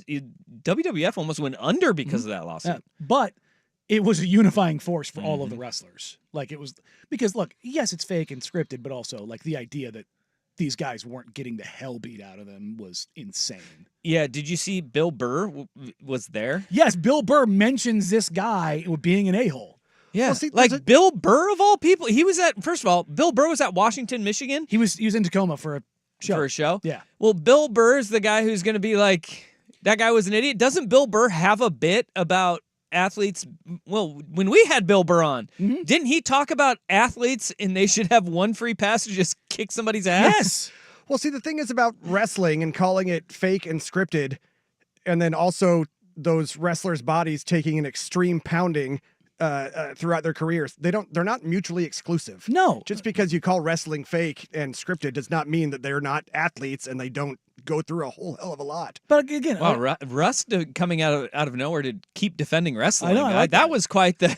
I didn't have that on my bingo card. card. I mean, we all know it's stories, you know. Yeah. It's storytelling, but they're still out there doing real life stuff to their bodies. Yeah, but absolutely. I look, man. I agree with Bill Burr in a general sense. And I have said this more than a few times, I think, over my life. I don't know if I've ever mentioned this on the radio. Like, I know this sounds just completely out of pocket and so ridiculous. I genuinely believe, I don't like most government programs because they're stupid and awful and wasteful. But one that I truly believe in is a marketplace where you can buy, sell, exchange, trade a single card that allows you to rectify a situation physically. Not kill somebody, not walk up behind somebody and sucker punch somebody. Danny wants a real life get out of jail free card. To an extent, yes. I don't think that is an extent. I think that is exactly what you are asking but for. I'm not saying this as a way for me to or anyone to go around and just starting fights. I think people would just be significantly less likely to be a-holes if they knew that somebody could be like, you know what? Whack! And just knock the living hell out of you. Do you know what would solve all of this and people just shutting up their yappers? Make everybody at some point in their life go and work retail or a restaurant job. Ooh, yep. Because you find out real fast exactly what you cannot do to somebody running their mouth. And we're just, because take it from a 13-year bartender and stuff, you're just supposed to sit there and take it. And anyway. You can kiss my ass. Exactly. Yeah. Most people, if they went through that, they might check themselves a little bit first. Very true. I'm a bigger proponent of being able to punch somebody in the face, but by purchasing a card. I'm just saying, just have a global exchange or a nationwide exchange where everybody gets one. Okay, how much are you asking for this? Like, what's the price point? I mean, it's a marketplace. Whatever it's the market dictates. Everybody gets one to start the year. Everybody gets one. You get one a year? Yeah, one a year. And here's the thing: if you are somebody who is like, you know what? What if the other people don't want to comply in this? Does the other person have to have a card? Is Danny just describing the purge? Yeah. But once a year. No. Yes, once a year, not any particular date. We can do whatever we want. But think about this: if I'd walk around with that card on my neck, and I'd let everybody see it. Danny wants 1700s where you can go out and Challenge challenge somebody to a duel. Yes. Because here's the thing. What if they say no? It's like the old Looney Don't Tunes matter. cartoons when you walk up and you smack somebody across the face with a white glove. Yeah. And again, you can't just go up to somebody and start it. But if somebody's a complete a-hole and you're just like, no, I'm not dealing with this. Because the reality is, if people know that there's repercussions for their actions that involve physical violence, they're significantly less likely to participate in said dumbassery. I still got my card, bro. Don't make me use it on Seriously, you. just hang it around your neck like a freaking dinosaur bone. Now, can you loan your card to a tribute? I mean, look again. The marketplace. Look, if you're somebody who does not want to participate in said marketplace, like you got frail hands. You don't want to do it. Sell it up for the highest bidder. If you're one of those people who wants to stockpile those cards and be a righteous wronger or righter of wrongs, go for it. I believe you were describing a vigilante. Just saying. You see a guy who maybe looks like he's looking for it, maybe don't be that guy. Don't we already have that and they're called like bounty hunters? Yeah, but just saying. You want it more widespread than I just do. criminal activity. Yes. To general dumbassery. Boy, this is, I mean, there are portions of this that I do want to subscribe to. Right? Just every now and then, just be able to roadhouse somebody. I think they are non-transferable. I think they should be non-transferable because then you just have idiots walking around and accumulating their cards. Well, you put a limit on it, on what you can get. Again, I go back to we don't need the get out of jail. We don't need the purge or the get out of jail free card. Make somebody go work on the floor at Macy's for 2 hours. Now we're on to something. Now we're on to something. Make somebody go wait tables for 2 hours. I'm telling you that's not enough to break some people. So some people really. Oh no! All the ones that need to be broken, that will break them. I'm telling you, that will break them. Sometimes you just need a little physical reconditioning. I don't think you're going to get that law passed. I'm just saying. Yeah. It would be a thing. Some people go to marriage counseling. Some people need wall-to-wall counseling. Yeah, there is value in a learning experience from getting punched in the face. There is. I believe it. Absolutely dead serious. Yeah. I truly believe physical altercations, physical violence is an absolute corrector of bad actions. But there are other ways, but also I believe that a majority of the population disagrees with that assessment. I think people are dumb because guess what solved everything throughout history? Has it? We keep doing it all. I'm just saying. Has it? I mean, you say war keep isn't solving the it. Well, war isn't the answer, or violence isn't the answer. I'm like, I don't know. Feel like it's literally been the answer to every single thing in history. Well, I think the last few thousand basically years all in the we're Middle doing East right would here. Disagree. Basically, all we're doing right here is saying, "Oh, Doyle rules." Yeah, yeah. I don't know. There's an element, but I don't think I'm going that far. I think I'm with you though on the element of it because I think anybody that has been cracked across the jaw once before is like, whoa, okay, here we go. This text, should I refer Danny to a therapist? No, they can't fix him. No. Again, I just said some people need counseling, some people need wall-to-wall counseling. There's mental and physical aspects to this. I have a lot of hate in my heart. That guy's not wrong. That was you. I know. That was you. I know. He'll bend you over his knee and give you a good spanking. Okay. Sounds like that guy's guy. He's on the right path. That guy's smart. I'd listen to his show. His timing's all jacked up. It is what it is. I don't even know how to pivot out of this accurately. Yeah, I don't think there's any pivot. It's a hard turn. Yeah, no. Speaking of hard turns, and you can go with some winds. Did you see what the winds did down in Florida to the old Trop? Boy, holy shnikes! We're gonna have to talk about that. Yeah, man, it's a scary scene going on down there in Florida. But the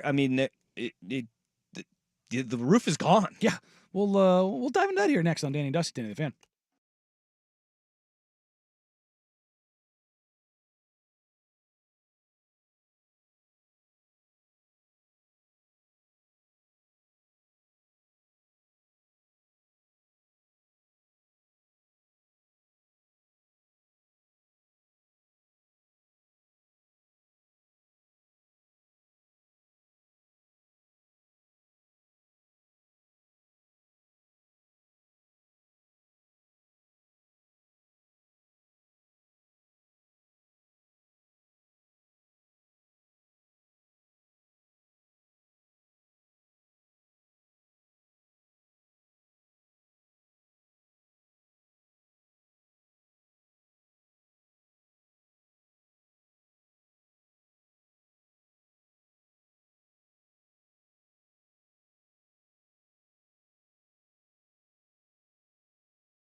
also good news, bad news is Hurricane Milton was looking, or did get up to be one of the biggest sustained storms we've ever seen. The footage out of there was bananas, man. Did you see the plane in the eye of the storm? No. There was footage. Oh, like the NOAA planes that fly into like them to collect like data. actual pilots fly It was like bananas. prop planes. Those guys have got stones, dude. Because you can't fly jets because the pressure changes can like snuff out the jets. So they fly these like 8 prop C-130s into these with all of these. What do you get paid for that, buddy? No matter what it is, it's not enough. They're in the middle, the eye of the storm, and it's quiet. Yeah, and it's perfectly clear, and you see this wall that is entirely surrounds them, and you're just sitting there going, "Oh my God!" Well, and all the equipment falling off all the shelves inside the plane. Yeah, and it's bananas. It's nuts. But thankfully, and this isn't to say that people haven't lost their lives, their property. It did not hit Florida with the severity and force that it originally showed. Yeah, there was a lot of fear of, and look, and rightfully so, the meteorologists and hurricane experts that are out there, they are doing their duty by saying, get the if hell we out. know what it is right now, you don't want this thing to hit land where it's at right now. So the urgency that they have is so people do get out of the path of the storm, because 120 mile an hour winds, like you don't want people to stay regardless, because you don't know what everybody's structures that they're in are like, and who's ready for it. Being outside, like what happens in those winds is the wind grabs stuff and like it turns into a weapon. Yeah, it just throws it. Well, It's indiscriminate. That Lieutenant Dan guy, he like survived or whatever, and everything was fine. That guy is an idiot. Yes, and it's his poor dog. He could have there were several people being like, "Hey, get out of there. We will help you get out of there." He's like, "Go fund me," like that. It was just like, you're just gonna choose to do this because people are willing to help you get out of there, man. There was another woman who disobeyed the evacuation order. I want to say in St. Pete, where she lived on the 11th floor of like a high-rise apartment, and it was like the literal worst place to be. It's like, well, we're out of the way of the flood. I'm like, it's 120 mile an hour winds. No. What do you think happens to the tops of buildings? Like, and if the bottom gets flooded and the wind is blowing, what do you think happens to the building? Like palm trees, they have evolved to sustain and withstand heavy winds like that. There were palm trees just going, nope, bam, over. Coming out of the ground. Yeah, crazy. Are you stupid or something? Yeah, that was terrifying. Florida man, Florida. I found something out. I just did not know. The top of Tropicana Field was made of fiberglass. Yeah, did not know that. That's what most that's what domes of that era were. You think of like the Metrodome in Minneapolis. That was the one that collapsed with the snow. Yeah, it was that one was like pressurized. The Silverdome up in Detroit. Yeah, also pressurized dome that have. It's not like a solid, hard cover. It's relatively thin. And but you would think in those regions that would have the solid because of the weather in those particular locations. Yeah, that I think I remember reading something that it was supposed to be because it was always heated on the inside. It would never accumulate that much snow because it would never get that cold. Except for in Minnesota when it fell like 8 feet. Did not. Yeah. It did not. But yeah, it was crazy to see Tropicana Field convertible now. Yes. They got an outdoor stadium. They do. And the unfortunate situation was the National Guard and all of the first responders had set up inside the Trop as a triage station. Yeah. So they had like thousands of beds for evacuees that couldn't make it out. Because that's the thing is like you can get evacuation order. There's people that can't afford to evacuate. There's people that can't. And that's another reason why you give the big alerts, because you want people that can to get out with enough time. And yeah, that was so many heartbreaking kind of like scenes that are going on down there. Yeah. But that one, to have like an evacuation center not even be a safe place for them to go, that is heartbreaking. I feel like that somebody didn't do their job there. Yeah, I don't know. Hey, we're going to have high winds. This place, like, somebody said, "Hey, this looks very similar to what happened to the Metrodome during Katrina." Well, And I was talking like with Dirt and Sprague earlier too, and how about leading up to this storm and how it was going to hit Tampa. About how Tampa somehow just manages to usually avoid. Well, because it's in the most of Gulf. At that point in the Gulf, like it doesn't usually take that. I was watching that path. I was weather channeling. Yeah. And I don't get it, but apparently it doesn't take that hard turn, right? Because you It'll got your be- Atlantic ones and you got the ones Yeah. that go up through the Gulf. to hit that west coast of Florida like it did.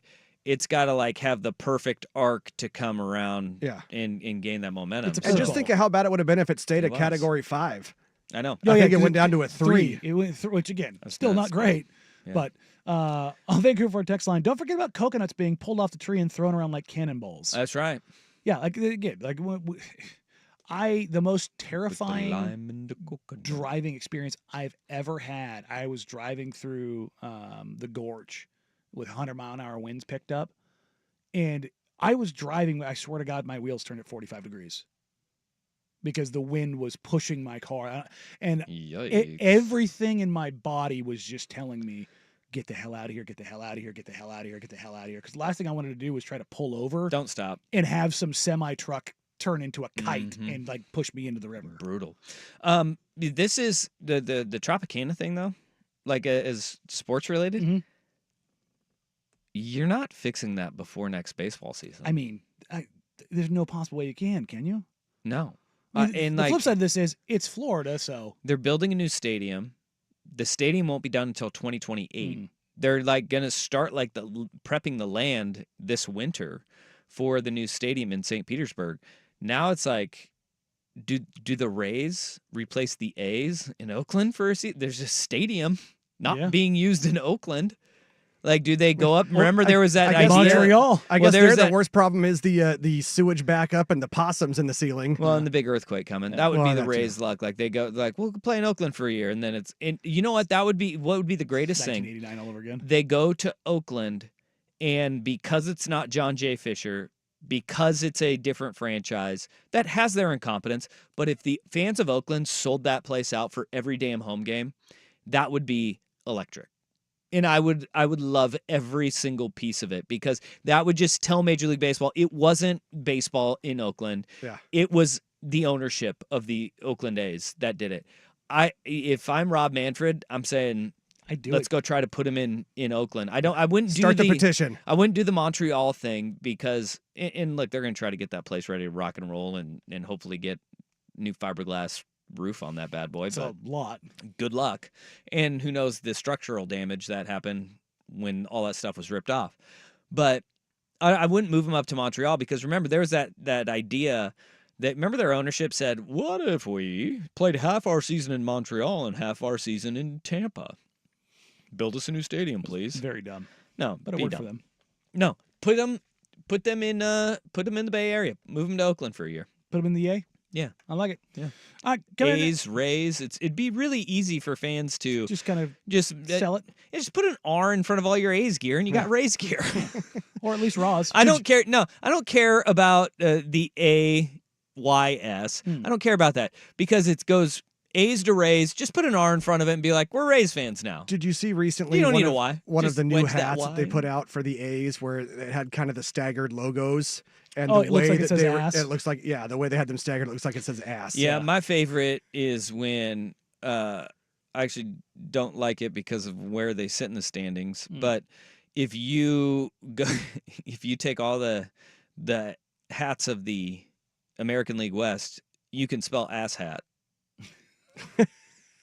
if it goes A's or Angels, A's, Mariners, and then you have no, it's A's, Mariners, Astros, Angels, Rangers. Their hats they spell ass hat. It's fantastic. That's pretty good. It's my favorite standings in all of baseball. I like it. I like it. They should do that. And I would love to see a store, like a Lids, just do that and see if anybody catches it. Yeah, it's called When I Go to Lids. Just move them around. Yeah. I like it. Coming up next, it's 2 o'clock on a Thursday afternoon, which means it's time for us to make our picks. We'll do that coming up next here on Danny and Dusty, 1080 The Fan.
Now, from the Fan Sports Desk, a Sports Center update on 1080 The Fan. This update brought to you by Laurelhurst Market Steakhouse and Butcher Shop. Grab your meat for grilling season and save 10% on your Butcher Shop order when you dine in. Menus at laurelhurstmarket.com. First on The Fan, the Seahawks begin Week 6 of the NFL schedule tonight at Lumen Field, hosting the 49ers. No Reek Woolen or Byron Murphy for Seattle. Julian Love, Boye Mafe, Derek Hall, all are questionable. 5:15 kick on Prime Video. Coverage right here on The Fan starts at 3 o'clock immediately following Danny and Dusty. The Seahawks are 3.5-point dogs. Jets interim head coach Jeff Ulbrich has stripped offensive coordinator Nathaniel Hackett of play calling duties, handing them over instead to passing game coordinator and quarterbacks coach Todd Downing. Over on the diamond, both ALDS series in action today in Detroit. The Tigers looking to put away the Guardians. Tanner Bybee for Cleveland, Reese Olson for Detroit. 3:08 first pitch on TNT and Max. Then at 5:08 on TBS and Max from Kansas City, the Royals trying to extend the series to a fifth game. Garrett Cole for New York opposite Michael Wacha Coverage on 910 ESPN Portland starts at 2:30. More sports scores and stories in 30 minutes. I'm Jeff Rust at the Fan Sports Desk. Listen live or on demand on the Odyssey app, the Fan's desktop player, or tell your smart speaker to play 1080 The Fan. This is your home for year-round NFL coverage. The Odyssey app and 1080 The Fan. Danny Meringue. I found 2 empty bottles of a particularly decent Chateau Noir Bordeaux 57 in your rubbish. Dusty Hera. You went through my garbage? This is Danny and Dusty on the Odyssey app. I find it particularly offensive that you use them to wash down an order from something called Macho Taco. And Portland's sports leader, 1080. I would never drink a Bordeaux with a Macho Taco. The Fan. It was a burrito machisimo. Hour number 3 here on Danny and Dusty on a Thursday afternoon. Whether you're listening on 1080 AM, watching along on youtube.com/1080 AM The Fan, or twitch.tv/1080 AM The Fan. We appreciate you. We love you. Thank you for joining us on this wonderful, wonderful Thursday in beautiful Portland, Oregon. Yeah, buddy. It's quite nice outside. Yeah. Yeah, it's a little colder than usual, or it has been. I've fully embraced my fall outfits. Oh, get out of town. Yeah, shorts, hoodie, Crocs. You animal. So every day. No, that's not true. You I had animal. pants. I guess minus the hoodie. I say yesterday I had a regular shirt on and pants and real shoes and socks. All right. I don't like socks. Okay. I don't like them. Okay. They make my feet feel weird. I don't like them. My feet get all sweaty. I don't know, man. Just don't. My wife sleeps with socks on, and it's like the most. Oh, that's awful. I'm like, how? Oh, no, that's awful. How? I cannot sleep in socks. That's criminal behavior. That's what I said. I don't deal with psychos. She does that, and then every now and then she'll Well, actually. but Danny does. It's true. She'll also put the heating pad on her feet, and I'm just like, have you ever like got this checked? What happens in your guys' house? Right? But don't ask. No. Don't answer that question. Don't. As your lawyer, I am advising you to not answer that question. You've already suggested the purge today. Just stop. It really sounds like you did, in fact, find your soulmate. It's perfect. Shout out my wife. But it is, it's 2 o'clock ish. We're right on time as always. It's time to make our. Oh, it's 2:11. Oh. Look at that. This is going to be a quick segment, isn't it? No, it's going to be a long one. We're going to be really late on the next one. We got to rip through these. Yeah, let's go. We got bills to pay. It's all right. Let's fire up that music. We got to make our picks here for the illustrious week number 6. Yeah. Yes. 6. Yeah, week 6. 6, 7. 6. 6. I'm good at this. I swear. Yeah, week 6. There we go. Dusty, you went 3-1 last week. Yeah. I went 3-1 last week. Jeff Ross, what'd you do last week? I went 2-2. Hey, that's not bad. Yeah. 50%. Yeah. You're all right. And You're with all right. and with the single tie that you have, you're right there with us. Yep. Yeah, 11-6-1.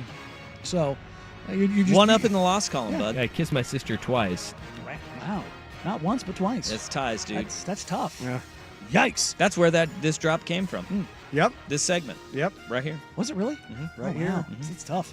Well, I'll go first. I'm gonna do something weird here and continue riding the Chicago Bears. I can't believe I'm doing this, but give me Bears -2 against the Jags. All right. This is the game that's going to get Doug Peterson fired. You got it -2. I got it at 1.5. Hell, give me 1.5. I'll take 1.5. Now, DraftKings. We go on DraftKings. That's what I Stop. did. No. I put my numbers in yesterday. So Yeah, okay, yeah, I did the it- books I did it might have this morning. changed. Yeah, it is 1.5 Okay. now. Yeah. It is I'll 1.5. I'll double check mine. So Yep. Nope. You're good. Okay, You're good. so You're good. I got will. it I will open go. right I will now. go 1.5 then. Even better. All right. My first game, Lions, 3-point favorites at the Cowboys. Yeah. What? Yeah. Give me the Lions. Give me the Lions to cover 3 points against Dallas right now. I feel like there have been some really dumb lines the last few weeks. It's just like, really? Is this what we're doing? This is what we're doing here? Yeah. But there's also some tricky ones, man. There's some. Oh, yeah. Scanning through these today, I almost had a hard time finding enough games to pick because I was like, I don't like these. This was actually one of my quickest weeks I think I've had making the picks. Yeah. Danny, I'm going to go right up against you, and I'm taking Jacksonville +1.5. It's the London game, which is their second home, basically. It's true. And so maybe that whole, across the pond thing will screw with Caleb Williams a little bit. So yeah, give me Jacksonville +1.5. All right. I'm going to take another insane bet that if you told me coming into this season, but I'm going to take the Commanders +7 road dogs at the Raven. Give me a tutty. Look, I think the Ravens are probably going to win this, but I have not seen anything from that Ravens defense that leads me to believe that they're going to slow this Commanders team down. Boy. I know how crazy that sounds, but they just keep scoring. Yeah. 7's such a big number. The big road dogs have come up huge, and I just want to stay away from 7 in that game. Seems a little bit tricky, especially when you have a Baltimore team. We know how well coached they are, and taking away the strength and the comfortability of a quarterback. It's what they've historically done. They just haven't done it this year. Yeah, and that's why I'm leaning. That's why I'm going to give the Commanders the I'm roll. going to go road dog here too, but I'm going Colts +3 at the Titans. The Titans are favored. Yeah. You put this at Colts at Colts. Yeah. And I was very confused. Colts Are the at Colts still Titans. rolling out Joe Flacco? Joe Flacco. Yes. Yeah, they do not have Richardson. They do not have Pittman. Don't care. Have you seen the Tennessee Titans? You know, we give the Carolina Panthers crap, and rightfully so. They're awful. The Titans are really not that far behind. They're just less craptacular. Like they lose close games. Yeah, they're feisty. Yeah, I mean, I believe Will Levis is basically just an NFL surrender cobra. I think that this. Well, Will Levis not playing. Oh, it's a Mason Rudolph show. Oh, even better. Even better. Yeah. I am worried, though. Jonathan Taylor has a bum ankle. You have Pittman, who is dinged up. I mean, I don't feel comfortable or confident in it. But at the same time, give me Joe Flacco. Comeback player of the year. There you go. Love to see it. That is just a big old bee in your bonnet, isn't it? I hate it. Damar Hamlin died. Came back to life. Played in the NFL. And Joe Flacco. It's a year later. Joe Story's Flacco threw more dead. picks than touchdowns, and we're like, yeah, that guy. That's the comeback player of the year. This is the hill Dusty is dying on. Golly. I'm going to go with an AFC West matchup. It seems like outside of the London game, I'm picking all road favorites this week, it looks like. Oh. The Chargers, -2.5 at the Broncos. I don't know why. Just Jim Harbaugh, I guess. And, Bo Nix and Sean Payton, they just keep saying I love you back to each other. Sure. So, yeah, give me the Chargers -2.5. I am also going to take that game, but I'm going to take the over. And I know this sounds insane, but wait until you hear the number. It is 35.5. Yeah. Boy, you telling me that you can't get 22-14? I'm saying 22 because that's all you would need to get to, but 23-14 sounds attainable. I think that's doable, even with how horrendous both of these offenses are. I will point you to. I know. I'll point you to 3 of the Broncos' results this season: 13-6, 26-7, and 10-9. Okay. The last 2 games for the Chargers, they have combined for 20 points. Okay. I know. Just saying. This is like when you get two negatives. The last 2 games In a for the row. Broncos, both wins, they've scored 44. I'm sorry. So what do you say the over is again? The over-under? 35.5. Not one Chargers game this season has hit that. Just saying. Yeah. It's going to get dumb. And what happens when it gets dumb is it breaks the mold. I got the Chargers -2.5 in the Duck Bowl. I'm with Rust. I'm riding with Rust on this The one. rematch of Oregon We'll take and the Auburn. more experienced Oregon quarterback. Yeah. You've got. The interesting thing about that is Bo threw the ball more than Herbert did. What? I said Bo had more attempts than Justin at Oregon, didn't he? I thought I read that. I don't know. Probably. Well, their offense was confusing when Justin Herbert was the quarterback. Yes. Except for that one bowl game. Let him run. Yeah. I'm going to go Chargers -2.5, and it has nothing to do with Bo Nix and Sean Payton arguing on the sideline. I actually think that's really good for those 2 guys to argue on the sideline like that, because it showed Bo Nix isn't going to back down when he thinks he is right, nor is his head coach, Sean Payton. That's not a bad thing. You want that out of your young quarterback. I will take the Chargers in this one, though, because of the fact that Denver's on a 3-game win streak right now. They're in with the way they are winning games. It isn't like they're sitting there and they scored 34 points last week against your Raiders. Who was missing for the Raiders last week? Max Crosby. Everybody. Everyone. Devontae Adams. Yeah, Bowers was the only one who was able really to go. Gardner Minshew ate a booger on the sideline. Christian Wilkins is on IR now. Well, it was a whole deal. Gardner's been benched now. God dang. It'd be funny if they benched him not because he was poor play, but because he got caught eating the booger. Yeah, that was it should be. That was one part. Again, Denver be a grown-up, is find a booger improving. wall. That's right. That is one part.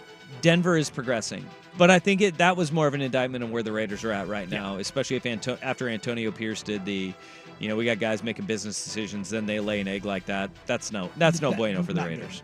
But the Chargers, they desperately need this game coming off 2 losses in a row. I got the dog in a corner. Don't want that one. Give me the Chargers minus 2.5. Fair. So another road favorite in Carolina. They're doo-doo. Yeah, I don't. It's the Falcons -6. Look, Kirkers, whatever. It's not a primetime game. Yeah, Falcons -6. Look, Kirk's been incredible. Outside of week 1, his performances have been insane. Crosby played last game? I thought he was out. No, last week he came back. They gave him the tee shot. Oh, God. Yeah. But high ankle sprain, he's week to week. Goodness gracious. Yeah. Yeah, your pass rusher having a high ankle sprain, not good. Not great, Bob. But yeah, they're missing their starting corner, then Christian Wilkins, and then obviously Devontae, and one other starter. I think it was 6. I think it was 6 total starters. What'd they do with Jack Jones last week? That was it. Yeah. Talk about business decisions. Yikes, dog. That guy quit. Mm-hmm. All right, what's your last game? Hate to see it. It is in fact the Raiders game. I'm going to take the Steelers -3 at the Raiders. Steelers going to win this game. The Raiders are as dysfunctional as they could be, and they're starting a new quarterback, and they're still dinged up. In the Steelers, they're not going to go and run away with it. They're just going to do what they do and win. Even with, it doesn't matter who they put out there, whether it's Fields or Wilson. It's just they'll do the Steelers thing, and it'll be a low-scoring game, and they'll walk out of there with a win, and they'll probably win by 3 or 4. That's the nature of that beast. Oof. You're down on your Raiders. But I want them to lose every game. It's okay. I have the Texans at Patriots. I'm taking the over 38. I'm taking the over 38 because I think the Texans might score 38. Yeah, I like that. Drake May throws a pick 6. Drake May can't move the ball down the field. It'll be a short field for C.J. Stroud and company. Yeah, give me the Texans Patriots hitting over 38. I could totally see a 35-3 game. I could see a 28-10 game. Mm-hmm. I could see a 38-0 game. 31-7, and I get a push.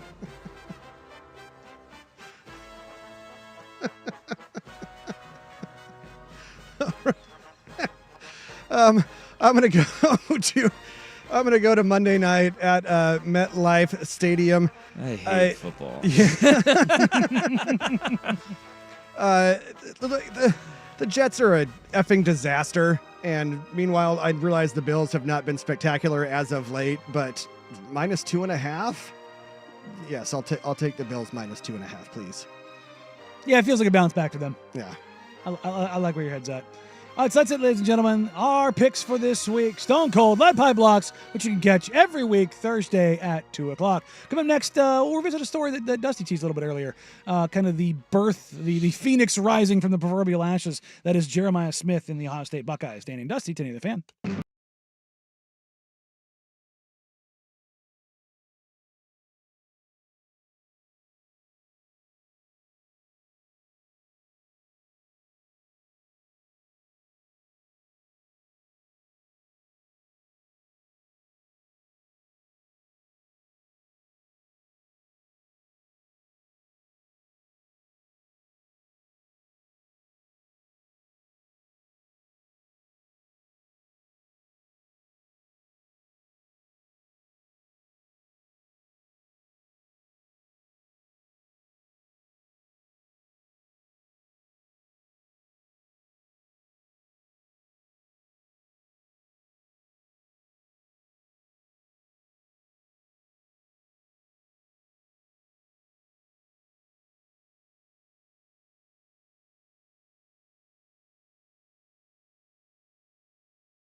Trigger.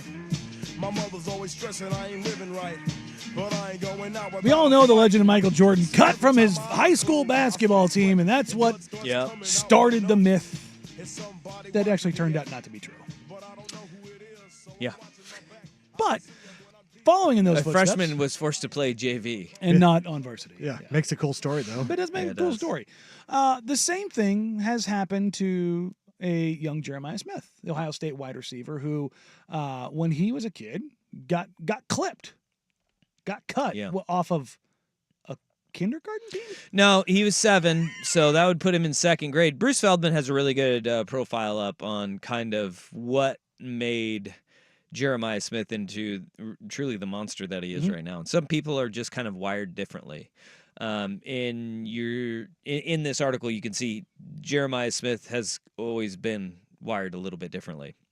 That 2nd grade football team he was cut from and didn't make, at 7 years old, his dad went to him and was like, well, you want to get better or not? And he went to the coach and he talked to the coach.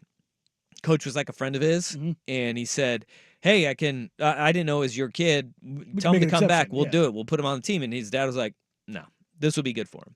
So at that point, he was like, if you want to get better, how are you going to do it? At 7 years old. Also, how are we cutting 7-year-olds?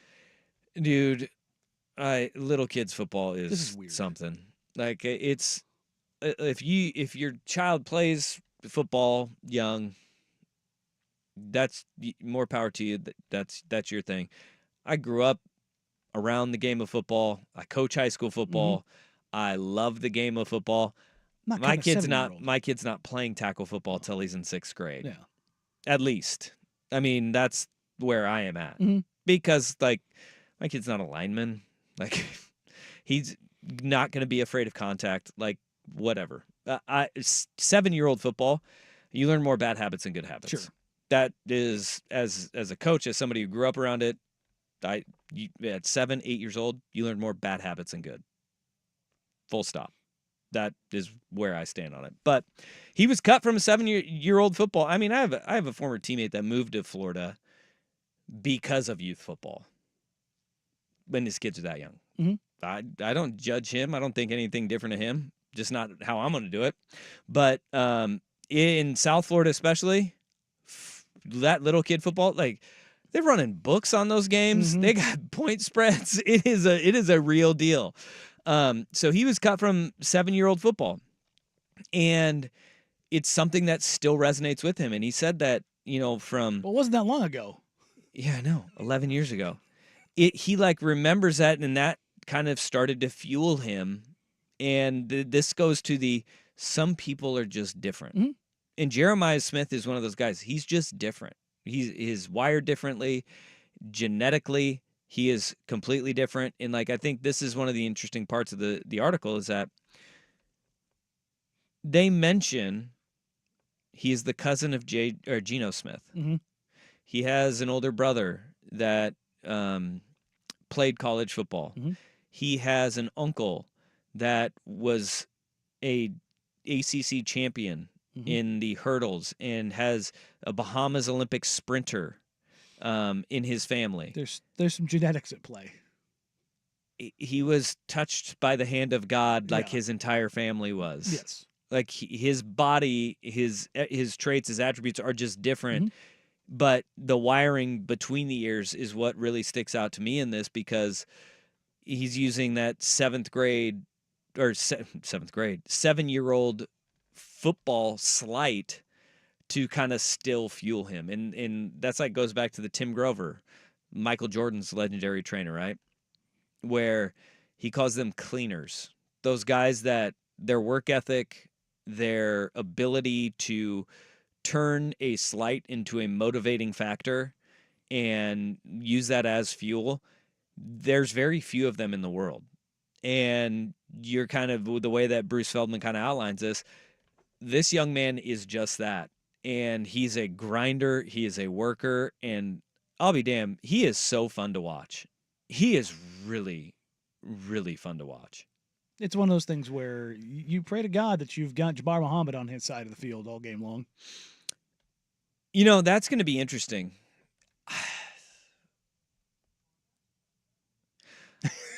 I don't know if Oregon does that. You don't think he has him follow him? No. I like at the beginning, like right in the aftermath of the Michigan State game, like I thought they may trail Jeremiah Smith. Then I watched the Iowa game, and I was like, why do you trail Jeremiah Smith when Emeka Egbuka and then Carnell Tate will be back this week, and he's getting healthier and healthier and healthier? They've got 3 legit guys. Why do you trail one when there's 3 NFL dudes? And if you trail one, the other 2 can still get you. Yeah. And that's where I go to, what does Oregon always say? What does Lanning always say? And what are the guys kind of bought into this mantra of it's Oregon versus Oregon? I don't think that they're going to do anything different out of the gate when they play Oregon versus Oregon. If you say we're going to take away the best freshman in college football right now, I wouldn't. That's something I'd be like, yeah, go ahead and do it, right? Yes, trail Jabbar Muhammad with Jeremiah Smith. But there's something about their mentality where I just think the more and more I've kind of sat back and thought about it, I don't know if they're going to do that.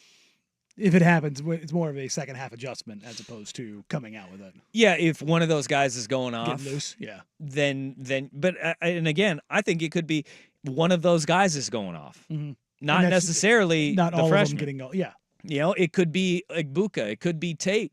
Maybe they just say take him away. Let's stop the bloodletting, right? If it gets to that point, but I think they come out and they say, no, we don't do anything different for anybody. Just go else. like versus like and we're gonna trust what we got because it's gonna be the same thing that Ohio State is faced with too. Are you gonna take Tez Johnson away? Are you gonna take Tez away and say we're gonna let Trayshawn Holden, Evan Stewart, Terrence Ferguson beat us? Because that's a legitimate question too. They've got 4 dudes. 3 of them are exceptional. 3 of them truly are exceptional.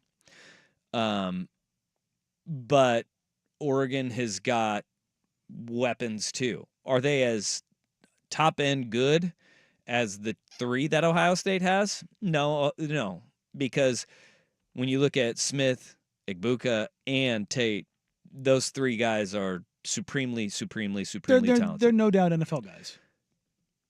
When you have Tez, Holden, Stewart, those guys are really good. Yeah. And you look at the biggest games that both Trayshawn Holden and Evan Stewart have had, it was the closest game of the season, right? It was Dylan Gabriel saying they're taking Tez away. Evan Stewart goes for 100. Trayshawn Holden goes for 100. Those were their best games. Yeah. So it's going to be really interesting. And you and Will Ortner will dive into it more tomorrow. Because you're going up to Seattle for the Pokemon game. I am for the Pokemon Showdown. Oh, the Blazers are playing too. Well, some of them at least. Ooh. We'll talk about that a little bit later. Coming up next, though, we will dive into Thursday Night Football. The San Francisco 49ers, if they lose this game, they'll be 0-3 in the division. Are they cooked? But first, here's a Big Kahuna Sports and Update. You mind if I have some of your tasty beverage to wash this down? Now, from the Fan Sports Desk, a Sports Center update on 1080 The Fan. Jeff Rust with your Sports Center update. First on The Fan, the Seahawks begin Week 6 of the NFL schedule tonight at Lumen Field, hosting the 49ers. No Reek Woolen or Byron Murphy for Seattle. Julian Love, Boye Mafe, Derek Hall, all questionable. 5:15 kick on Prime Video. Coverage right here on The Fan starts at the top of the hour immediately following Danny and Dusty. The Seahawks are 3.5-point dogs. Jets interim head coach Jeff Ulbrich has stripped offensive coordinator Nathaniel Hackett of play calling duties, handing them instead to passing game coordinator and quarterbacks coach Todd Downing. Over in Major League Baseball, both ALDS series in action today in Detroit. The Tigers looking to put away the Guardians. Tanner Bybee for Cleveland, Reese Olson for Detroit. 3:08 first pitch on TNT and Max. Then at 5:08 on TBS and Max from Kansas City. The Royals trying to extend the series to a 5th game. Garrett Cole for New York opposite Michael Wacha. Coverage on 910 ESPN Portland starts currently is already underway over at 910 ESPN Portland. More sports scores and stories in 30 minutes. I'm Jeff Rust at the Fan Sports Desk. Listen live or on demand on the Odyssey app, the Fan's desktop player, or tell your smart speaker to play 1080 The Fan. Jump back to earlier parts of your favorite fan shows on the Odyssey app. The only way to rewind Portland's sports leader, 1080 The Fan.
Here in just a little bit, the San Francisco 49ers are going to take on the Seattle Seahawks in Seattle for Thursday Night Football.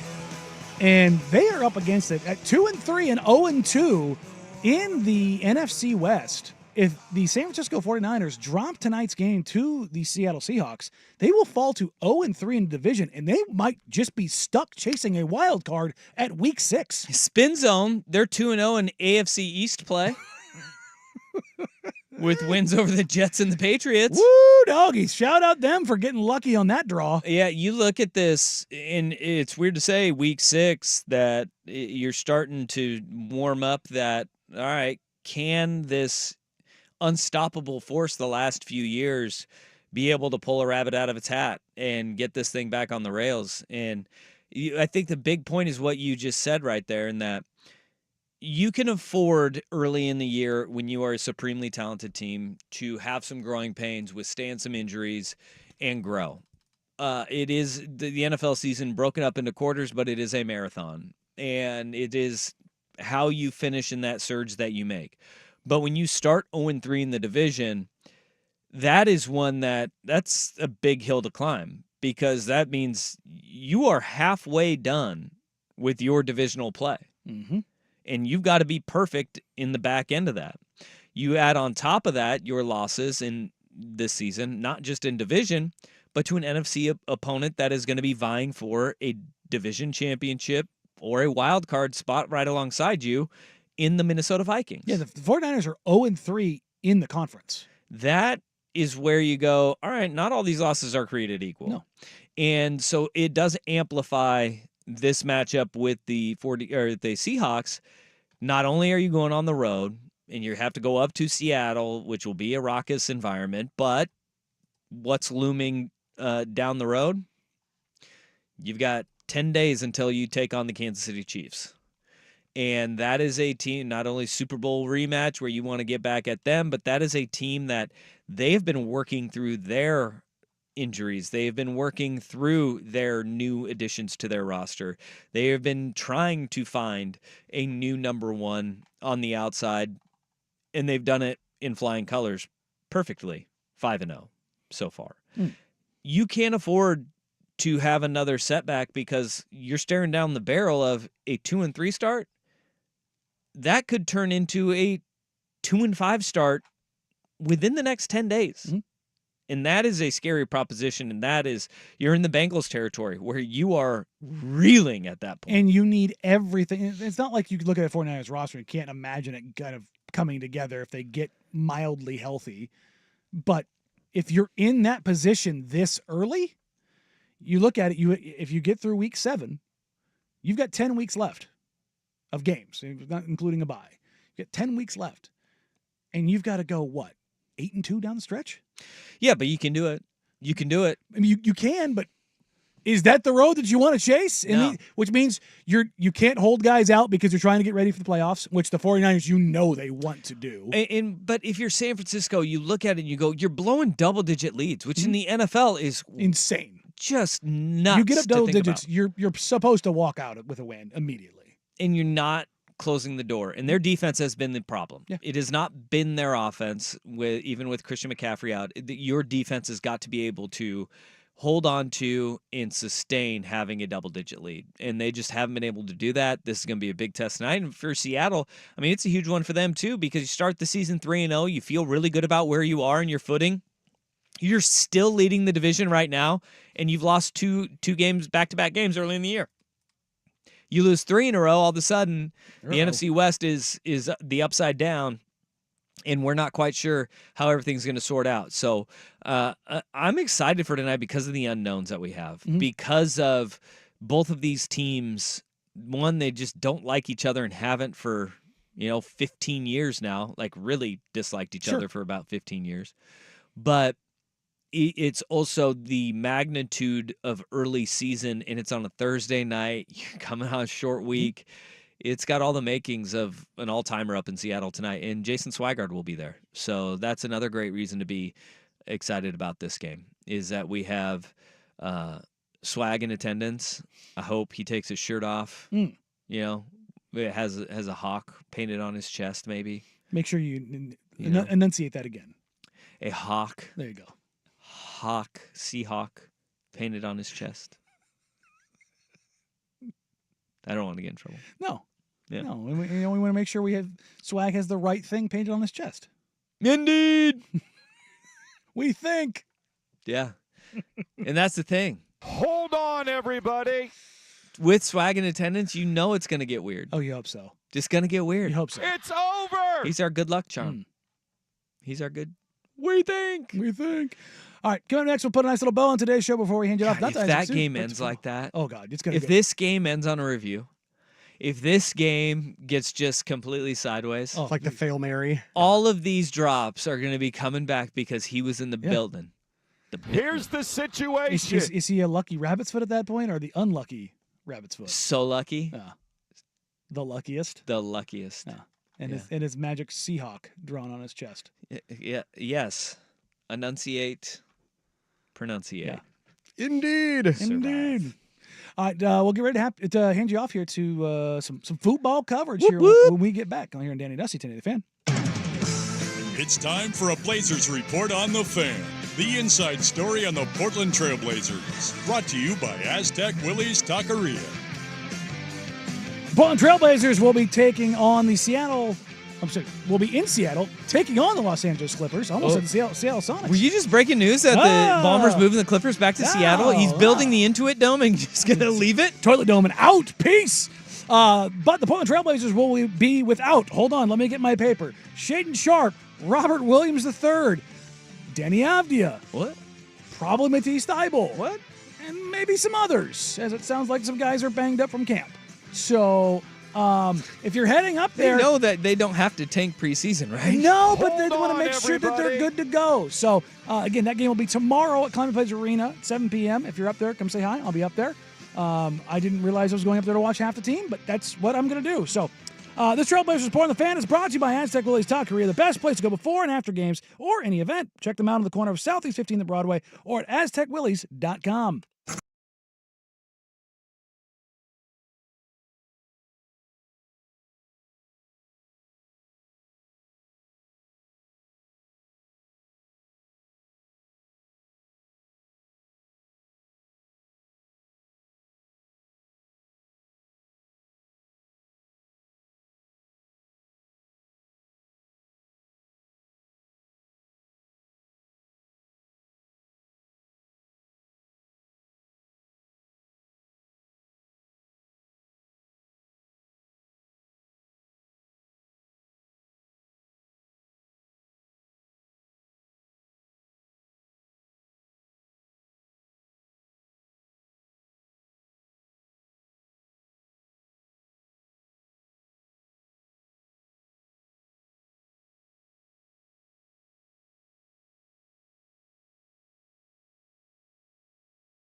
last night, 2 nights ago. Mm. I think they might have had a back-to-back. DeMar DeRozan made his debut last night. He went 6 of 6. Hey, he looked really good. All right, He looked really I good. like DeMar DeRozan. No, that's going to be a fun little team. They aren't going to win an NBA title, but it's going to be a fun little team. this Well, year. I'm gonna miss you. Yeah, you guys have some fun tomorrow. We will. Our prediction: Oregon, Ohio State. I think it's a one-score game. I think it's going to be Ohio State. All right. I think it's going to be Ohio State. I'm going 34-30. Okay. I think that's the final. Okay. I think there's going to be some offense, though. As good as those defenses are, I think you're going to get some offense. Yeah. All right. Hey, we got a little breaking news here. We'll talk basically. We'll get all our picks in tomorrow too. We got a little breaking news. Cam Rising will start against Arizona State He's not tomorrow. back from the dead I'm still not going to believe it until I see it. until he's actually throwing the football. All right, that'll do it for us today. Have a great Thursday, everybody. We'll see you Friday from noon to 3. Up next, you got Seahawks football. Thursday Night Football next on The Fan. Bye. Sweet fancy Moses.